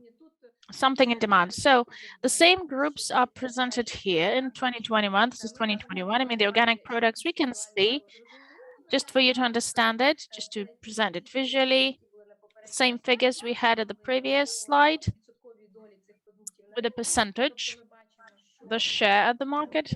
We can see that with a sale share, more than 50% dairy products, when fresh group, and then we have approximately 15% of grain groups, cereals, flour, seeds, and so on. And smaller shares, these go for juices, eggs, meat, oils, and so on. If we speak about the shares in terms of value of the product, we can actually see the distribution, the percentage. So the first place goes to dairy products, then grain, then juice. It's a little bit different with the value because we have respectively the price establishment process affects it respectively, and more simple, more complex production process there may be. That's why we have a little bit different distribution here with the value for organic product key groups. If we speak about the general trend, well, fortunately, we observed in the last 3 years, not these quantum leaps, but we have the systematic growth, you know? It's not peaking. I mean, for the key product group with general amount, with the group distribution, we have growth, we have some of these just slow down when we speak of the dynamics, but we can also just we can just assume, because to the survey we have to add the analysis, the attitude to organic, the consumer's attitude to organic products. Within some periods, some products are the top. In another period, other products, but mostly it's vegetables, cereals, and dairy products. These are like top 3 mostly. And the slide you can see, in 2020 we had the fresh group sale amount. Why it's underlined? Because we corrected it using the data of the previous year. If you compare the previous year's survey, the figure will be a little bit less. We have it because, as it was mentioned above, every year when we analyze the survey, it becomes every year it's getting more and more of high quality. We have certain additional information coming. We're covering the gaps, and we understand the producers better. We know via which channels the product is reaching the consumer, so we corrected the figure because we saw that not all channels were taken into account last year. We found the gap mostly with the fresh group. We will speak about this in details, but the key amount goes with the fruit group, with the sale of fruits. The key thing that we have to see on this slide is that market growth was taking place. Regarding 2022, we will analyze it when we'll have some final data, concluding data for 2022. We expect to get some decrease for internal market sale. A lot of reasons are there. Because of the war, many producers had to suspend their activity. Someone lost their, let's say, ready-made products which was available for sale. But we'll see the trends, we'll analyze this, and I do hope we'll do it because we recover. Operators already are functioning. The majority of operators who dealt with processing of organic products and the products for final consumer, we have them still, they are functioning. And not many of them actually stopped functioning due to the war in 2022. So there's a small percent of these. We'll start with a more detailed review with grains. So these are the data for 2021. You can see the shares of distribution, the assortment of dairy organic products you can see, with the amount, sale amount, and the value in the market. We can see that top items are milk.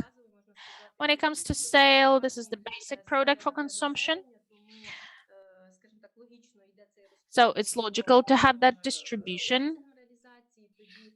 In context of sale, then in top 3, we have also kefir and cottage cheese. And more or less, it's the same for sour cream, butter, and yogurt, and a little bit less for cheese, fermented milk drinks, fermented baked milk, and also cream. These are always also available at the market. The assortment is getting more and more diverse. We speak about yogurts. We speak about the yogurts which were produced like 3 years ago. We had some basic yogurts with certain additives, a couple of SKUs, but today we have a huge diversity of yogurts, huge assortment with additives, lactose-free. So various types and options we do have, and of course, this is a positive trend. On this slide, we can actually see the trend for dairy group development, organic dairy products in Ukraine within 3 years. So the outer circle, data for 2021, we can see that dairy products, like with the separate types, is presented there. You can see it in the bottom, what actually, how we decide for this: milk, kefir, cottage cheese, a stable level. Some segments of products are increasing, but what is more important than that, the general amount of product sale at internal market is systematically growing. If we analyze the fresh group, fruits, vegetables, and mushrooms, I mean, we also have berries there and fruits, literally fruits. We can see that the vast majority, the biggest share for the sale amount and value, fruits do take the biggest share. Out of fruits, the majority, well, we'll see it in a more detailed distribution, the types of products. Of course, the seasonal fruits and berries take the biggest share. If we speak about vegetables, you'll be able to see it when you analyze it in details, I mean the data for the previous years. So the share of organic fruit sale at internal market decreased a little bit. And there is a number of reasons for it.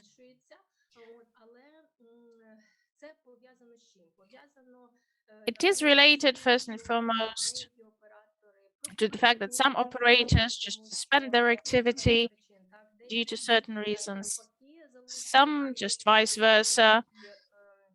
They try to grow, increase the amount of sale, but the data that we analyze definitely show that the trend is the following.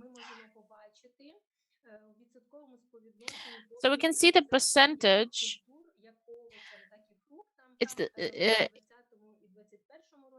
so what types of vegetables and fruits to compare in 2020 and 2021? I mean the sale amount. We can just compare. If we speak about vegetables in 2021, we have this group calling other vegetables, like for example the corn and the rhubarb. We had a little bit more these sold and a little bit less compared to previous years. So we had like potatoes, carrots, and beetroots, those types. If we speak about garlic and onion, like mostly the same 50-50 with the sale trend in 2020 and 2021. And with others, You can just note it. Speaking of the fruit group, we have like melons and watermelons. Sale has increased in 2021. So berries, we had some increase, some substantial increase in 2021, and apricots, plums, peaches, and similar types, we can see that it's almost the same, like the distribution is 50-50, but with the general trends, you can see the statistics for fruits and vegetables. We can see that it's increasing. The fresh group in total is increasing. You can see the data here. The data for amount, for the share of sale, for fruits and vegetables, both. Very good dynamics we do observe. So 2020 and 2021, if we speak of the vegetables, we can see that not quite a substantial growth, but almost the same at the same level, stays like almost the same level. So we will analyze and check the following years. Okay, with the third group, the grain group.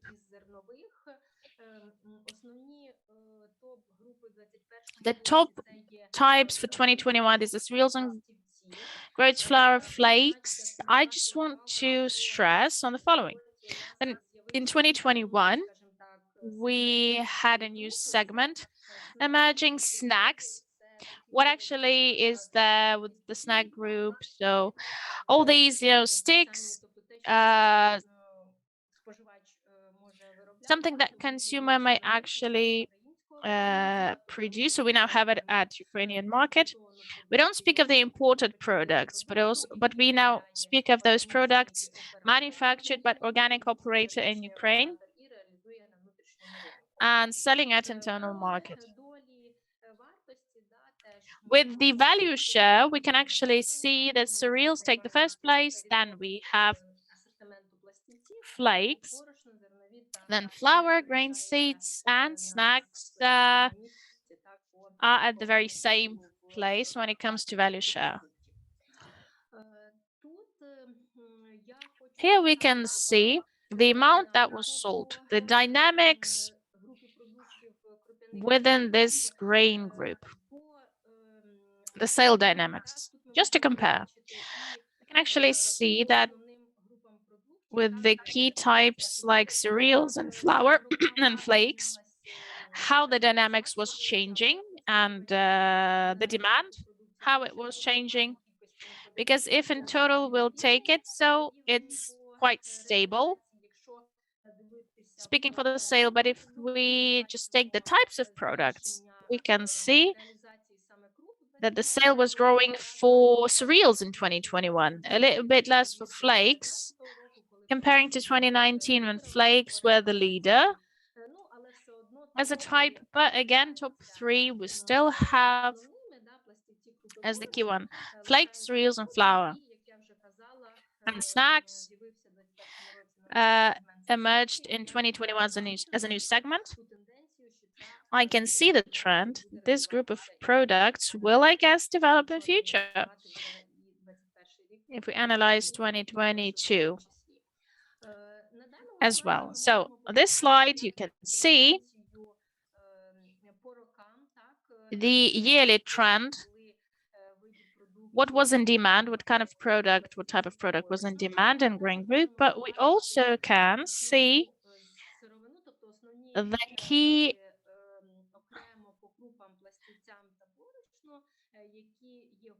types of material group. So the leader for the cereals, we can see in 2020 and 2021, it's mostly millet. Then we have the buckwheat taking the second top place, and also the oats taking the third place. We can say that consumers' tastes are changing. What actually affects that? I can't give you the answer, There are many reasons and factors that do actually shape that taste, and the culture of consumption, of course, and personal tastes, personal attitudes. There is a trend, like many people want to have some healthy lifestyle. All that, I guess, contributes and actually shapes the choice and shapes the demand for this group. If we speak about the flakes type, the leader here, of course, the oats.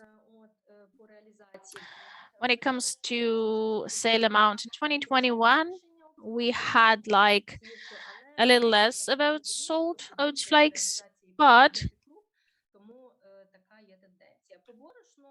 this is the trend. So with the flour, mostly the wheat flour is the leader, but also we can see that corn flour, rye flour, buckwheat, and oat flour, we have certain stable dynamics there as well, and these do develop.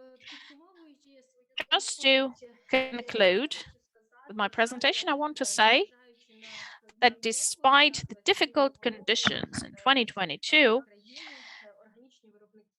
the organic producers, the Ukrainian organic producers still function. They will function, they will manufacture products regardless of what is actually happening around them, despite all the difficulties. And we have some new clients and new products. Of course, not everyone are presented here, but just as an example, what you already can see at Ukrainian market, what you can taste, what you can buy. So we have a Rancho company entering the market in 2022. They have a wide assortment of various fruit, processed fruit products, teas. We also have some companies that are trying to expand their assortment, adding some new products, certifying these. Presenting at the market, we can see the expansion of the assortment and certification of new products. Some essential oils emerging at the market from Vysotskyi Agrarian in 2022. They expanded the assortment of juices, and we have operators, like many of them. What we can actually try, as they say, try today. Terra company. Last year, they launched these healthy breakfasts. Not the breakfast, but how we call it. It's a food product. Various soups and porridges based on legumes. So in 2022, they never stopped, despite the fact that their industry, the industrial capacity is located in Kharkiv region, but they still try to expand their assortment. They produce it. Apart from cereals, they make some unique products under their brand called Bee Food. So I just want all the operators of organic sector, all stakeholders and all the programs, and I want to wish our certification bodies to have success and some new achievements despite all the circumstances. Thank you. Thank you so much. Thank you so much, Elena, for the presentation. So many details we had about internal market in Ukraine. We can see that it's growing, it's developing, and I do hope that the war will never stop the development of organic market in Ukraine. The wonderful news I've got just now, I want to share this wonderful news with you. Our two organic companies, Organic Milk and Starej Porets, were selected to take part in the competition of World Cheese Awards. This is the biggest world competition of cheese producers, let's say, in Great Britain. It's taking place. So I think this is some great news for our general celebration. Congratulations to our two companies. They actually will go to UK to present organic cheese, Ukrainian organic cheese there. Okay. So I'd like to pass the floor to other speakers. We have another block, by the way. The next block is related to support for organic sector of Ukraine. Definitely, I think that for all the sector, it's very important, for us to create the synergy, to merge our efforts, to establish a couple of support programs those that were launched in May, we held a couple of surveys for organic business regarding the needs, the urgent needs in March. We did that, and in July. So how the situation did change in 6 years of war, we understand that there are certain needs, we do. And we can't just cover it instantly, all of these, but still, I think it's of huge importance for these support programs to emerge. And I do hope these will function in future as well. So in this block, we'd like to pass the floor first to producers, those who had a chance to apply to actually use these programs. They'll tell us about their ideas. They'll give us some idea of the following needs and how actually these programs help them in this turbulent time. So first, I'd like to have Ms. Yulia Voroshchuk, the director of Organic Expert LLC. Many of you know her as an organic farmer. Please, Yulia. So good afternoon. It's really nice that despite everything, despite the war, we do gather, we have a chance together and to talk about not just to produce, but also to gather and talk. So I'm so grateful to organizers, especially that we don't forget that in Ukraine, we have producers, that they are alive, live and kicking, as they say, you know, and they're in good mood, or at least they try to stay positive, to stay enthusiastic, and to inspire other people, inspire their teams. Of course, this is the prerequisite. This is something that definitely helps the people working with us and the partners, you know. This is something that helps organizers as well, because without the support, it would be really hard. Business has to work as business, but without the support, without the financial support, and without advisory support, it would be so hard.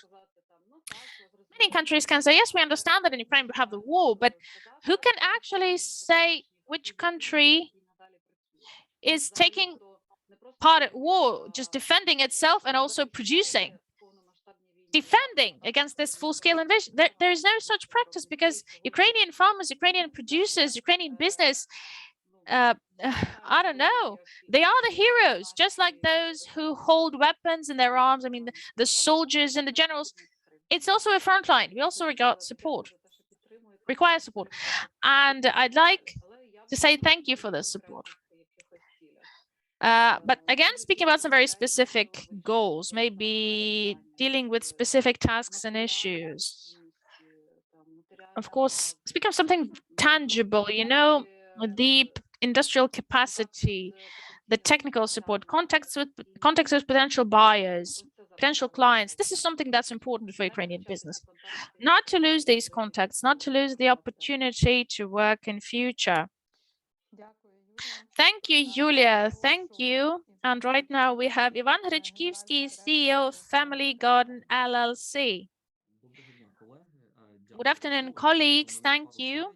I have a couple of slides, if I may. Just can I present it on the screen and share my presentation with you, if it's okay?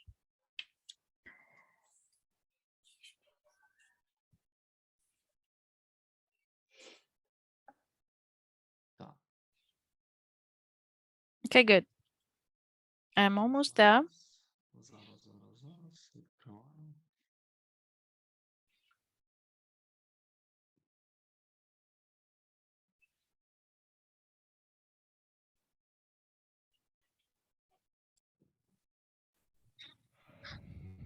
Так.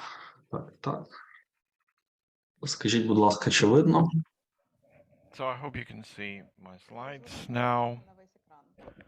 You should run it in full screen presentation. Не на весь екран. Так. Please try and press F5 so that the presentation is run the entire screen.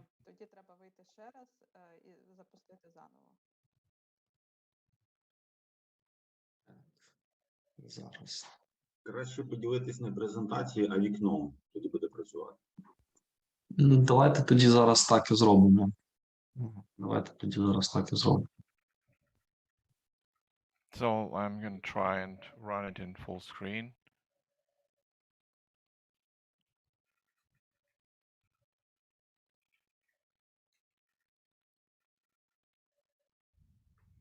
Зараз має бути. Ну, в мене не весь It should run full screen now.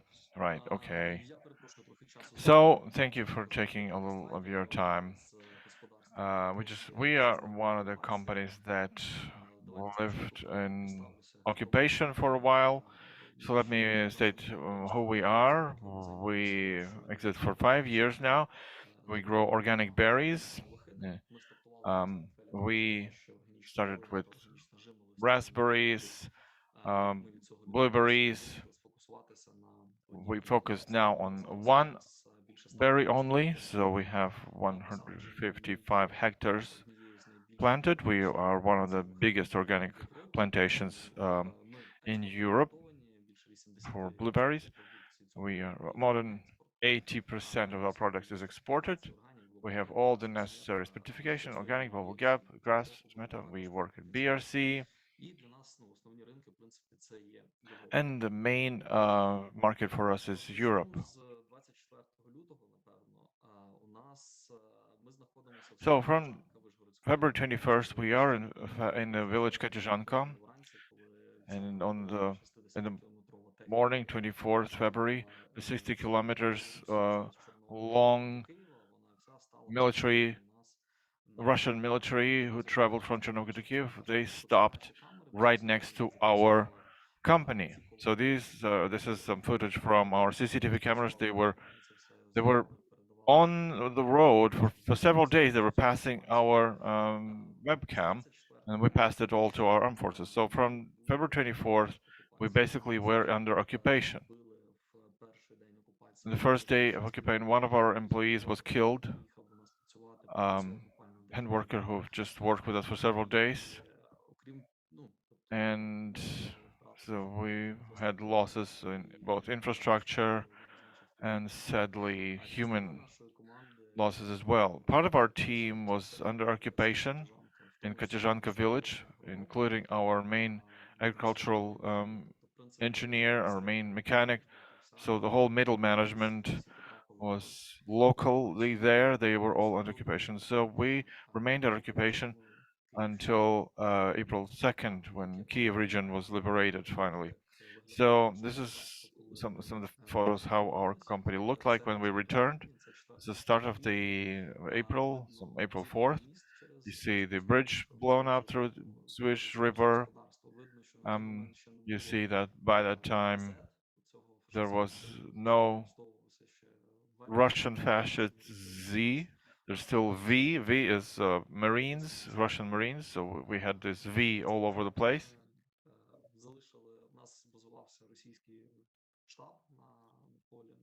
So the field HQ of Russians was there. They destroyed all of the equipment, all of the equipment destroyed. We had 12 of our tractors destroyed. 2 were working, but because the locals were disassembling it. One Holland combine was stolen to Chechnya because they were stealing, of course. And the Chechnya wanted some new Hollander equipment, so they have it stolen from us. So all the Belarusian tractors were disassembled or destroyed. 90% is there. Only the driver cabin is there. It's hard to restore anything. So you have to basically buy new tractors. So from April, we got back to work and we decided to restore activity as quickly as possible. And the task was to restore everything as possible. It took about a month and a half. We bought some new equipment, we repaired some existing equipment, we cleaned everything out. Most importantly, they didn't damage our crops because blueberries require several years to develop, so it would be severe damage if they did. So all the infrastructure was restored and we entered the season ready to work, basically. Last year, our company is developing quickly. Last year, before the war, we bought some new sorting equipment, some packing equipment. So we continued this whole thing for this year. In June, we had the equipment shipped. Then we assembled a little later. So the equipment stayed for a while packed, and then we started unpacking it. So the forecast for the next year is about 600 tons. We still are with our investment projects. We continue to grow as much as we can so that we keep moving forward. It's important to say here that the second day after the occupation, some 80 locals came to us and they said, we don't want to sit at home. We want to restore, repair, rebuild. And, you know, because of the unbreakable Ukrainian spirit, we did that. Our main markets are Europe, Denmark, Finland. We work with Scandinavian countries, the Netherlands, Germany. This year we also shipped to south of Spain. Even with organic products, berries, it traveled for 12 days and everything stayed well, no quality losses. We continue to work in retail. And of course, the Entrepreneurship Development Office helps us a lot with this. As one of the first speakers said regarding the exhibitions, of course, this has been colossal assistance for the producers. So our focus of interest is now Nordic Ukrainian export. We want to reach that exhibition because that's one of the main areas for us to focus on. We worked with, we are the beneficiaries of many support programs, including the state support program. We were planning to work more on recovery of equipment, meaning the equipment that we bought previously, but because of the war, it's hard to do it this year. So we're very thankful for the grant-based programs we managed to use, that the projects provided to us. We are beneficiaries of several of them. You have to understand that we had millions of losses that we suffered. Of course, grants could not potentially cover that, but any coverage, any recovery assistance helped us speed up the recovery for our company. So the speed, how organic community responded to this crisis, it was really impressive. So in April, we started to do it. And in April, May, we were already talking to people who were interested in our story. We were showcasing what we are. So basically, we became beneficiaries of grants that helped us to quickly restore our activity there. So that was a short story, and you know, Ukraine is moving in incredibly big steps. I think agriculture will change the market landscape, the quickness of decision making. All the partners that we work with, Organic Standard is one of our key serious partners because we sell fresh organic berries. And the quickness that we get certificates for shipment of the products is impressive. It's really effective, very quick. People are very satisfied that basically we can work so effectively. So thanks a lot, everybody. If you have questions, then we're ready to answer. Thanks a lot, Ivan. Thanks to the organic growers who, despite this terrible situation, continue to work.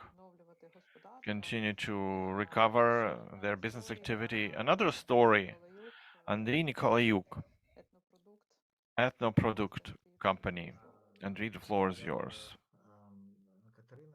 Thank you, Catherine. Thank you, dear colleagues, for this opportunity to talk. I represent Ethnoproduct company. We are in the north of Chernihiv region. We also were under occupation, maybe not so brutally treated as Ivan's company, with equipment and people killed. We maybe have some lucky had some luck because not so much murder going on in our locations, but we didn't have, luckily we didn't have so much destruction. So for 5 weeks we were occupied from February 24th up until April 2nd, but we were also surrounded. And our farm, we had dairy farm with cows, so the farm could not stop for even a minute. And so we had some challenges. We have a generator on the farm. When we are shut down from electricity, we plug in the generator, and we have substation destroyed. So our generator was not capable of working days on end. And in a couple of days, it just broke down. But you have to somehow milk the cows twice a day, and you have no juice in the grid. So we urgently found some second generator. The local activists helped us, and the farms continued to function, because if you don't milk the cows, you run into sickness, and basically that puts an end to the farm. So we were surrounded. We had no shipments of food or fuel, and it's very hard to work like that in this kind of, conditions. So as for the equipment, damage and extreme violence to people, we luckily were spared of that. So we were deoccupied by April 2nd, but we had some destruction of bridges through Desna River. And since logistics for dairy products to Kiev means that we need to bring milk and butter. So if we didn't have direct roads, the shipments would fail. So about summer, the local authorities built a pontoon bridge through Desna River, and we started shipping milk B2B to Kiev, because they produce cheeses from our milk, they produce ice creams and other culinary products. But we are now restoring our team. We will be recovering the processing line in our production facility. So hopefully we'll get back to our business as usual. It's much easier to do now when we have some roads and fuel, because there was another challenge with the fuel shortage. And OKO, as our corporate supplier, said that it was unfortunately no fuel. So it was very hard. And I want to thank our colleagues from organic sector, the whole community, who came up with a lot of initiatives and started campaign to collect grant money, grant funds to support organic sector. I really think that, well, I understand that the challenge for Ukrainians is sometimes that it's hard for us to work together sometimes, but I'm happy that there's this initiative in the wartime, and we all got together and supported each other. I think it's great. That inspires me a lot, that we have prospects in the future, not only in organic sector, but as a society, that we can really work together. I think it's great. Well, I And agree with what Ivan. Yes, what the Ivan said. support, the grant support is of huge importance. Of course, it does not play the key role in recovery, but it's a huge part of the support, definitely, because we don't sell it with proper prices, and each hryvnia is supporting us, supporting us financially. Therefore, my profound gratitude to everybody who actually is with us here today. Katerina, I can see on the screen. Thank you. In particular, my gratitude to you. So not only grants from organic sector, but also Viktor Shutkevych, we had him today. Switzerland also provided support to dairy sector. We felt it. We felt the support. Thank you. Dear colleagues from Switzerland as well. And I want to add that on September 14th, we had this initiative of organic farmers.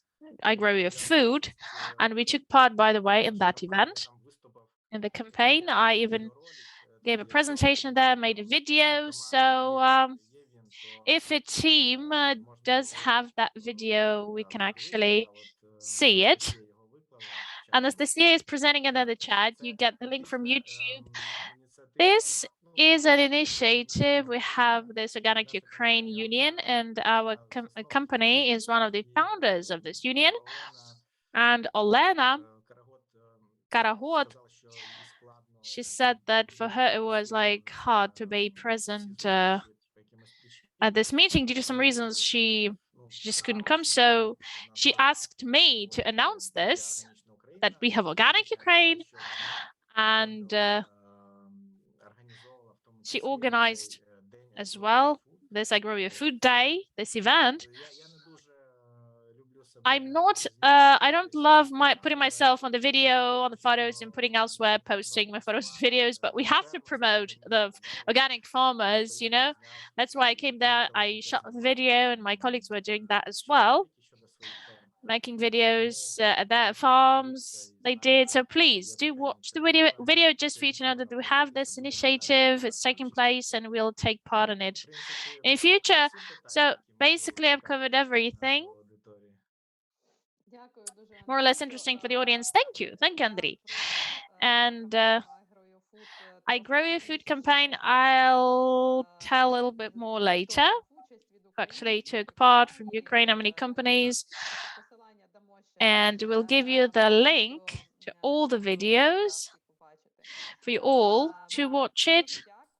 Thank you so much. And we go actually to those right now. Actually, we don't want to get those who founded this initiative to support organic farmers. The initiatives which promoted the development of this support. I would like to pass the floor to Olena Deineko, Coordinator of Organic Initiative, for Olena to tell about the grant support, which was launched by Organic Initiative in particular, please. So good afternoon, ladies and gentlemen. I hope you get my sound very well. And we do. Do you get my presentation on the screen? Yes, wonderful. So greetings from this autumn Kiev, and my name is Olena Deineko. Currently, I have the honor, I'm honored to be a coordinator of Organic Initiative. Let me introduce what we are, what it is. So basically, this is a platform to unite representatives of organic market, various representatives. Those who really want to contribute in the development of organic market in Ukraine via the synergy, by merging the resources, by combining the actions, by interaction, by joint work, and to create more powerful projects at national and international levels, both. So our union is more than 2 years old already. And if you want to know more about us, our composition, our partners, our activities, our projects, I do warmly invite you to go to our website. We have English and Ukrainian versions of the website. You can find all the information, all the portfolio, describing everything we do, all the relevant news. So Who are there in the team? Representatives of NGOs, of associations, service providers, experts, and representatives of international projects as well. You can actually get this list on the website as well. In general, our aim has always been to develop organic markets in Ukraine. We focused on stimulation of trade, and we've implemented various projects which somehow were aimed to increase the capacity of the sector operators and to stimulate the trade in organic sector, at organic market in Ukraine and at foreign markets.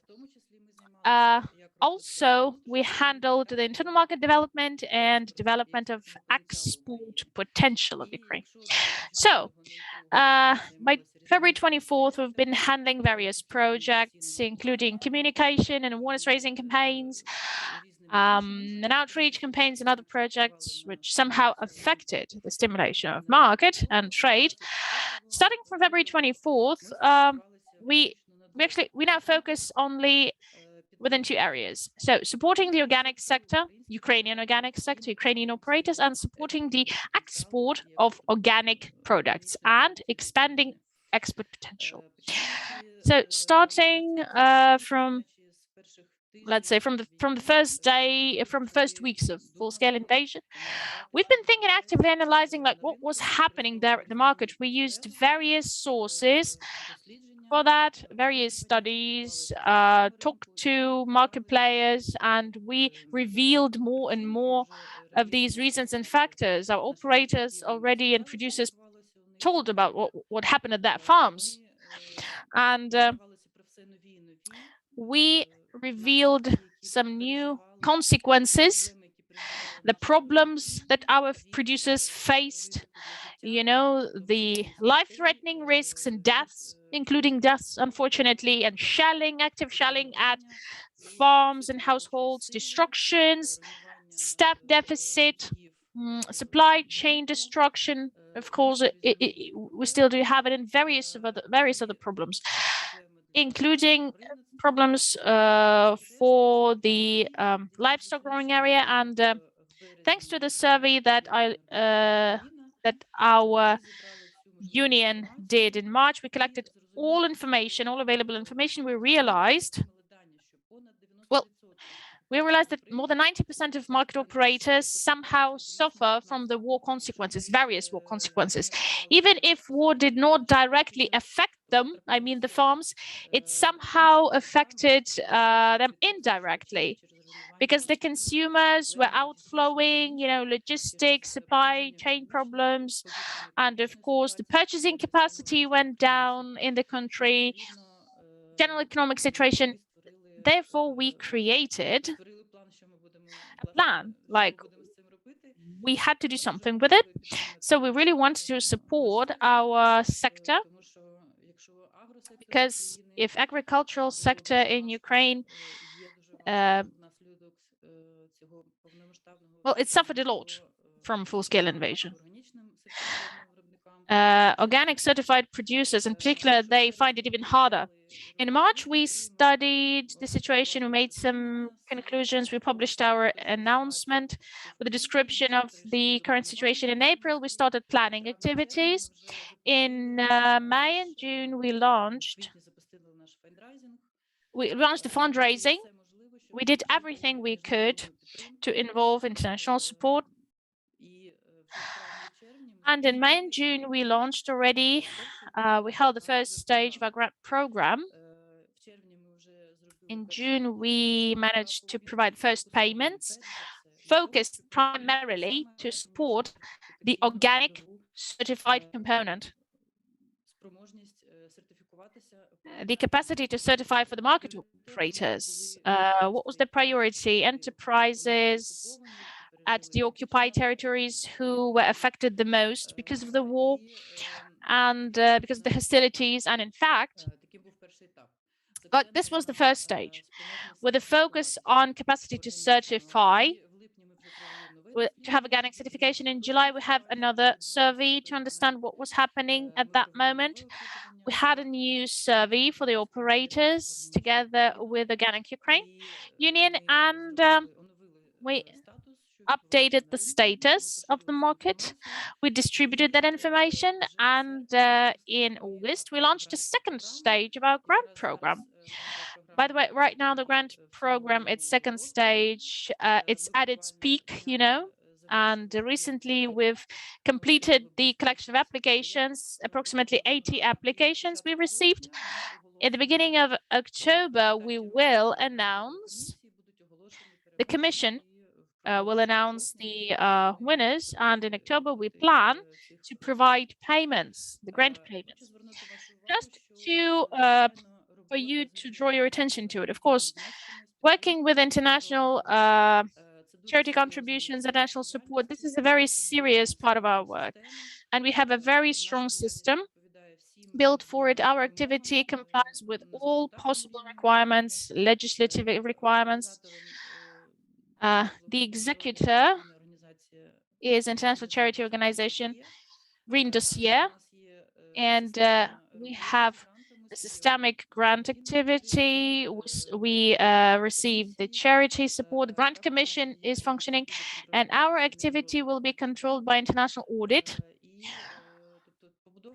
So it's built in such a way we do have a clear systemic work, clear systemic algorithm. And just to stop with the results, transitional results of our activity, you can see that in total we managed to collect almost like $346,000, $183,000 already in certain formats were provided to operators out of this total amount, and we found 11 international partners in various countries of the world.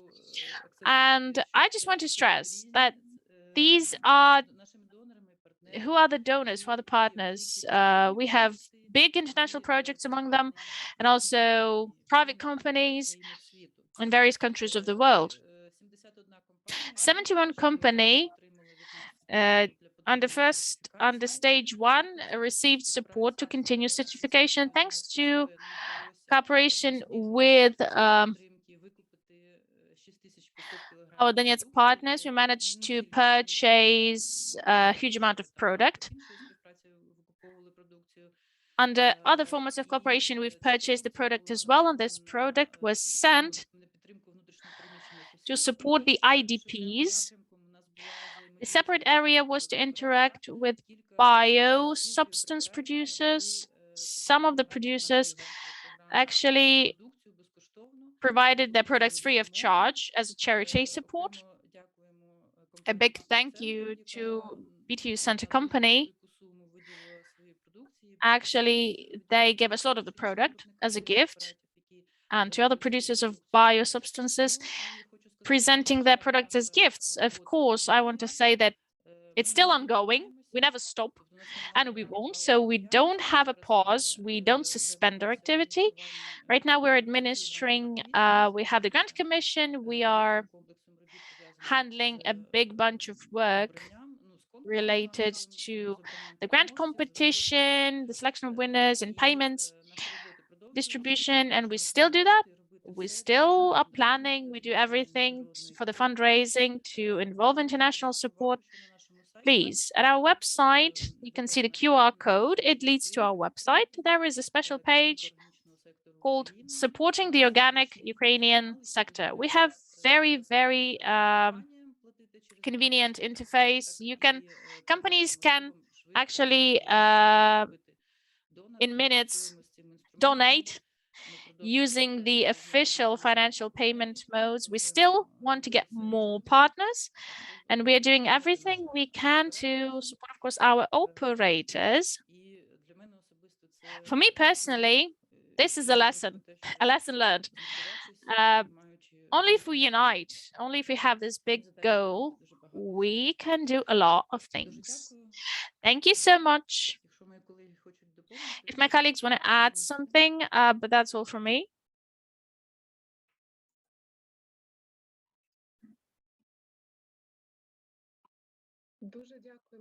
Thank you so much, Ms. Olena, for a wonderful presentation.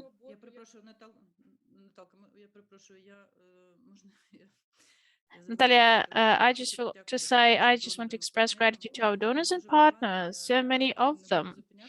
I will not stop at someone, but a big gratitude for everyone, especially to Swiss-Ukrainian program. They did everything for our team also to get this fundraising, and thank you from our team as well. Thank you, Elena, for this wonderful presentation. Thank you for the work of Organic Initiative. I know that many organic producers already appreciated that, because we know that together we can do much more. And I would like to say that I pass the floor to Mr. Alexander Kaliberda, national expert of German-Ukrainian cooperation in organic agriculture project, for him to tell about the grant initiative, urgent support for organic agriculture in Ukraine, please. Or emergency support. Thank you, dear colleagues. May I show a small presentation?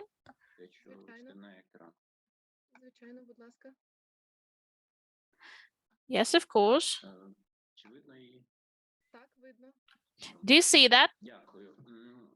Okay, thank you. I represent the project Ukrainian German cooperation in organic agricultural area. The project, which actually has been implemented in Ukraine for 6 years, funded by German Federal Ministry of Food and Agriculture. And it is aimed to provide this expanded support to organic sector in Ukraine.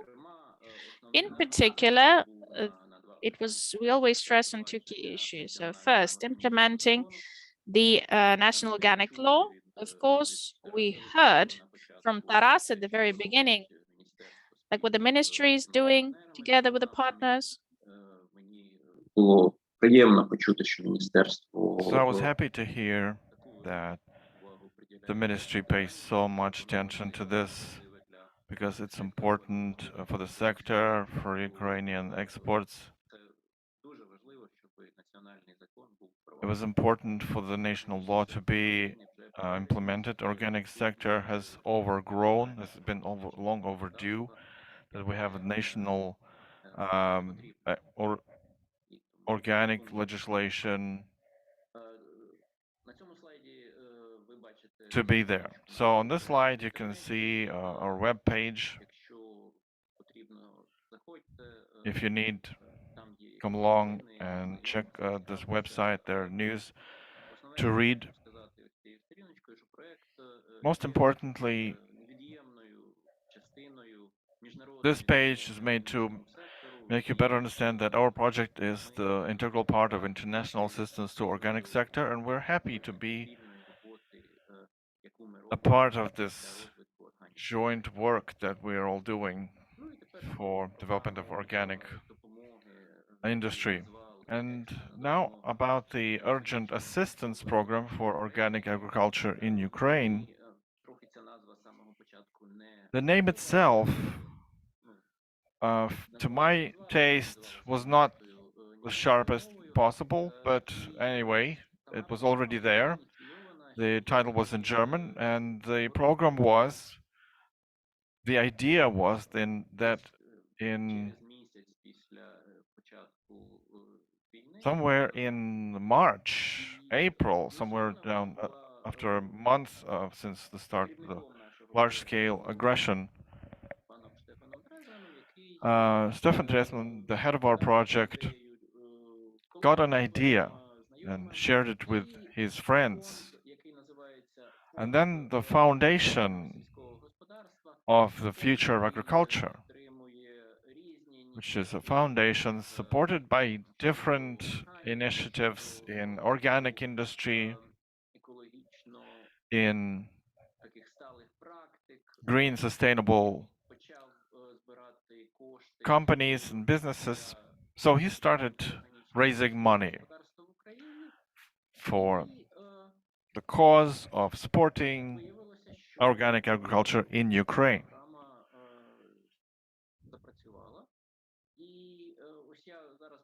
So then eventually the program starts working. So let me just quickly present to you the basics about this program. The application form was very simple. They decided to have the most, up to 5,000 euro of one single support for one single farm, and there were no exceptions to that rule. So quickly discussed what areas in organic agriculture specifically to support, but we did not exclude anyone specifically, although much of the support was mostly it was about restoring infrastructure, the commodities, recovery of losses, the aspect of the internally displaced persons and their use in the businesses and creation jobs for them. So there are different applications coming in. And a huge part of that was supported financially.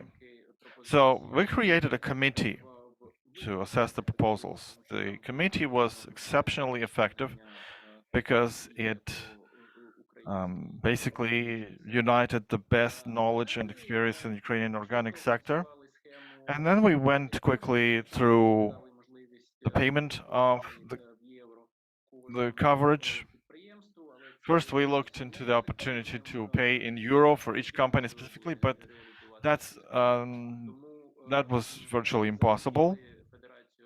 So then we engaged the Organic Growth Association or Federation in Ukraine, and through the federation, the money in hryvnia was paid out to those operators those businesses whose application was supported. And the latest applications that were accepted were until 1st of September. There's still a number of applications are being processed, and decision is going to be announced the next week. Now let's talk about some general figures. We managed to raise about 560,000 euro. Of them, 507 have already been disbursed to the organic operators' accounts. 146 of them, almost 19 million hryvnia, has been disbursed so far. Maybe I shouldn't announce it yet, but more than 20 more businesses operators will receive these funds that are still due to be further disbursed and distributed. Among the already supported companies, a big number of growers of horticulture, organic horticulture, 20 processing companies. There are some cooperatives. There are also animal husbandries, greenhouses. So 21 regions of Ukraine are represented in the program. Of course, there is some prevalence of companies from Kyiv region because there are numerically more such companies located or whose office is in Kyiv, but locally in terms of location and land parcels all over Ukraine. So 5,000 euro was the upper threshold. The smallest applications were 800 euro, and they were mostly about organic beehives because they were assessing their needs sometimes as low as 800 euro. So out of 200, roughly speaking, applications that we received, it is expected that 170 of them will be supported and funds will be disbursed. Only one exception, and it's a relative exception, because that company does pursue organic rules of agriculture, although they don't have a certificate. They're doing a lot for the IDPs. That's why their application was supported. Other than that, all of the other participants have organic certificates or they ship their produce as materials and resources for the organic sector. Therefore, they're eligible. There is another program which is called Together with Ukraine, Box Office. They are also raising up to 75,000 euro for several organic companies in Ukraine. It's a branch within an existing program aimed for several organic companies in Ukraine. In September, they raise the money, and whichever money they raise, they disperse to those companies who've been selected for the participation. And it's a big chunk of support from German companies who decided that they can donate part of their proceeds and even some of the profits. So it's an interesting program. As soon as the fundraising stops, we will inform you about the results. Absolutely. What else I would like to say as for the project's activities, in addition to coordination of the aforementioned grant program, from the very first days after the large-scale onslaught began, this assistance from our project and also initiated by the founder project, they organized organic food shipments to Ukraine as donations. They shipped quite a lot in the first month specifically. So the program is ongoing and it's still very relevant. Less relevant, but still relevant. And in general, this initiative has made quite a lot of has granted quite a lot of support to Ukraine ever from the 24th of February. What else to mention? The project continues to spread awareness and understanding of organic agriculture. It's gotten more relevant ever since the start of the large-scale warfare. We keep stressing to our partners that organic agriculture is in Ukraine. It's still in high priority. We published some articles, made some movies, provided support to Ukrainian companies participating BioFach exhibition, and together with organic work group with our partners, we are now making everything we can to help our European partners regarding the non-use of non-organic fodders, because Ukraine must be able to supply organic proteins for animal husbandry in the next season. We have to work on that. We have to work some more on that.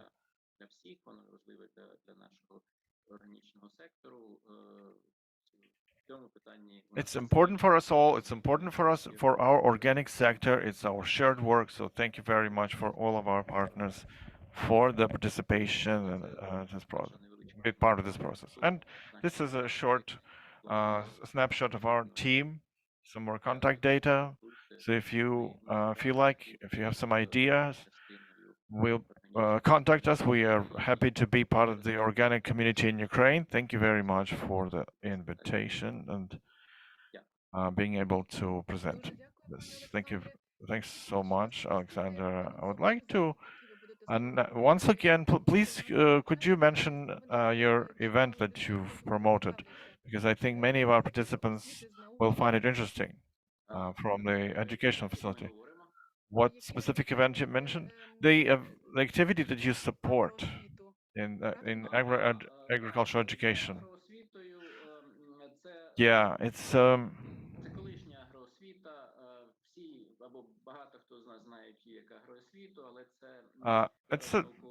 specific agricultural education. Now, the research center of post-diploma studies They have their annual conference on the October 25th, and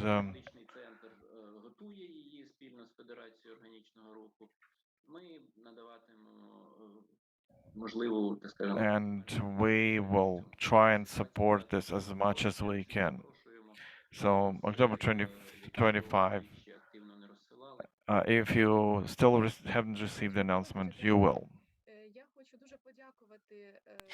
I want to express my gratitude for what German Organic Project is doing because, as you've seen at Alexander's presentation, this is a huge, voluminous work, and thank you for mobilizing all of your resources to ensure that since February 24th, all the operators could have received the support. So it's appreciated so much by the organic sector, I'm pretty sure. And it's really important that Organic Initiative and German project demonstrated this solidarity to support Ukrainian organic producers, because organic market development depends on that, and it's important for us to maintain its stability.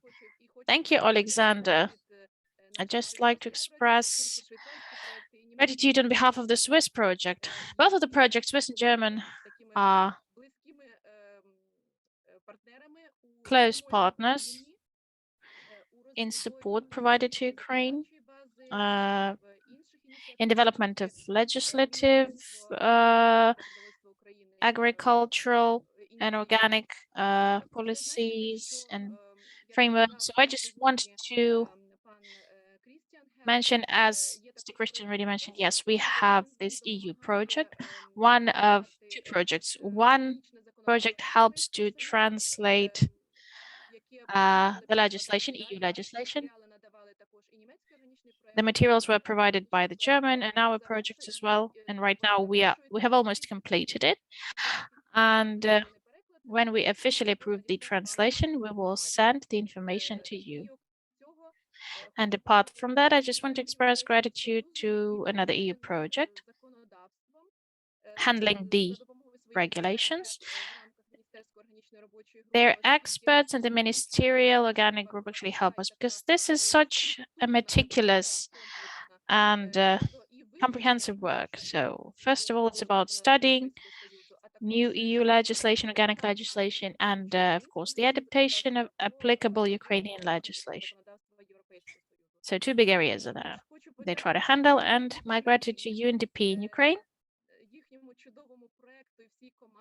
the wonderful project and the whole team, for the support they provided to national stand, our national stand at the exhibition Biofach this year. In July 2022, we had a wonderful stand. Thank you. Thank you for the support addressed to Ukrainian organic exporters. We were so glad as Swiss projects to co-fund this stand as well again. A gratitude to Mr. Alexander and all your wonderful team. We do hope that we will continue our cooperation and your further support to Ukrainian organic sector. This is of huge importance. Thank you. And again, Ms. Katerina, my co-moderator, she'll tell us a little bit about international campaign Agro Your Food. Unfortunately, Olena Koroho, the president of Organic Ukraine Union, informed us that she just can't present her information with her presentation. So, Ms. Katerina, present it, please, and tell us a little bit about organic farmer stories. Thank you, Natalia. I will not give any presentation because I did not have it, and I don't. So about the campaign, Agro Your Food, a little bit about it. So it was launched in 2019 by International Association of organic farmers. So this is the only campaign, the action day at a global level, where farmers all around the world are inspired to give their personal stories. The idea itself, the aim of this action day was to draw attention to small producers, to their work, to popularization of organic production in all the world. And it's really nice that Ukraine managed to involve, just like with the EU Organic Day. We join such initiatives all the time. It was the second year when Ukraine joined this I Grow Your Food campaign. For 3 years already, this campaign is handled by Organic Ukraine Union. They communicate with organizers of the campaign, communicate with producers, prepare videos together with the producers, our Ukrainian producers. And this year, we presented 7 video stories of organic farmers from Ukraine. So these were different producers, as Andriy Nikolaevich mentioned. Ethnoproduct company, then we had also organic garden company from Ivano-Frankivsk, and nuts and garden company, Ekorot, Dunayski Agrarian company, Yulia Voroshchuk we actually heard today. She was there as well, and another company, Inberry company. All the stories, I understand, these are placed at this special portal. You can see all the previous year stories. There are English subtitles there for everybody just to watch these videos and listen to these stories. So the campaign has become quite a popular one.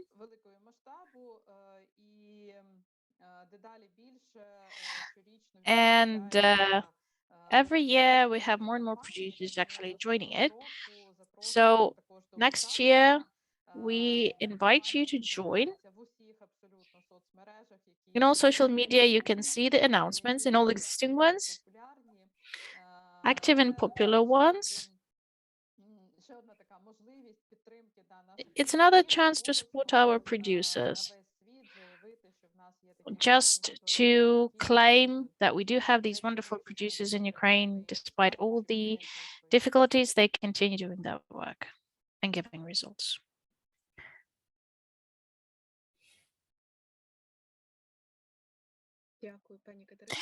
Thank you, Katarina. So you all got your links to these videos in the chat. You'll be able to watch it. And I think we're about to conclude. We tried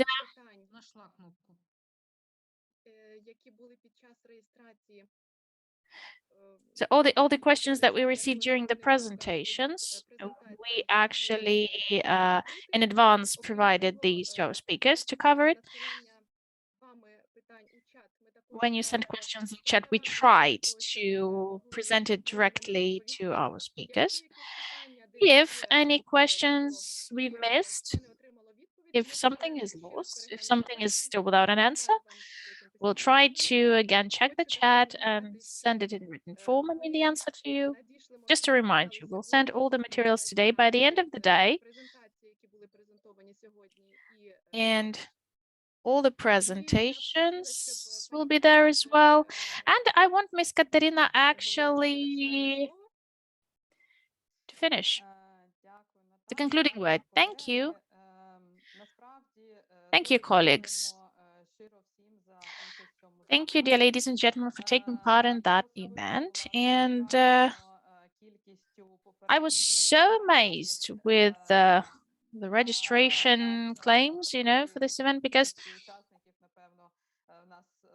I don't remember if we had this number of participants, if we had maybe long ago, but we had all the time we had over like 200 people in the chat. And again, it tells us that organic production is very important for Ukraine. It's very important for Ukrainian society. So our gratitude to all the speakers, to all participants, and a special gratitude to our interpreters and technical support team. They did a wonderful job, I guess.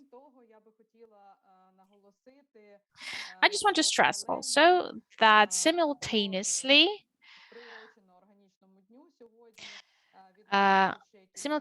we have several other events dedicated to Organic Day taking place under the initiative of the specialized ministry and 3 of our producers. We have the campaign called Organic Products for Children in Kutsubinsky village in Kyiv region.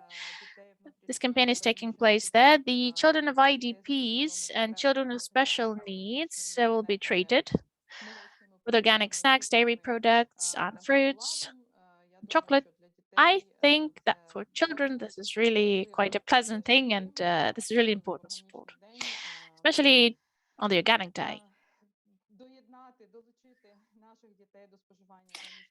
It's important to familiarize our children with organic products. And Lviv NGO EcoTerra organizes, specifically for the Organic Day, organizes these study tours to Lviv organic farms and also in Volyn region. They have these study tours as well. Both farms were mentioned for so many times today. On September 23rd and 27th, EcoTerra launches these study visits for students and professors of one of Lviv colleges. And I just want to express my gratitude to our Baltica coalition, the program of NGOs called DS Life.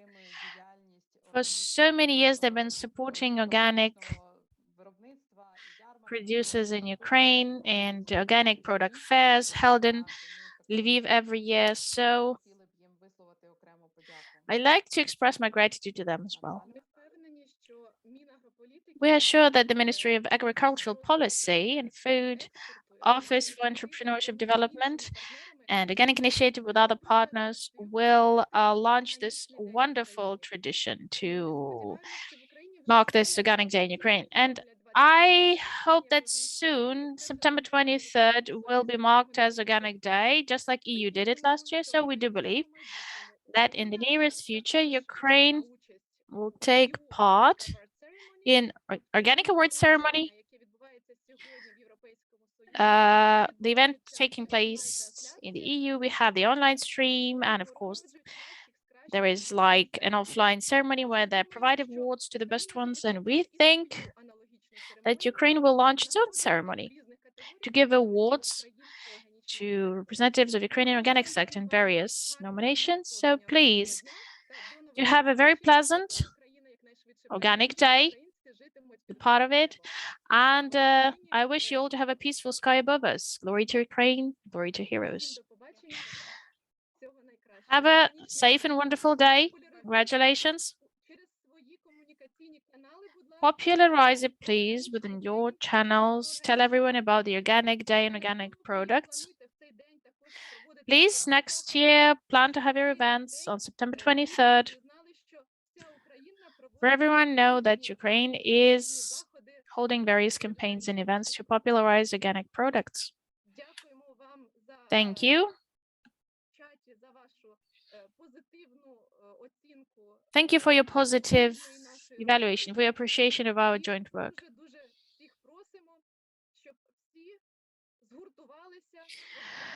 Do please unite and help us to help Ukrainian organic market to recover. Thank you.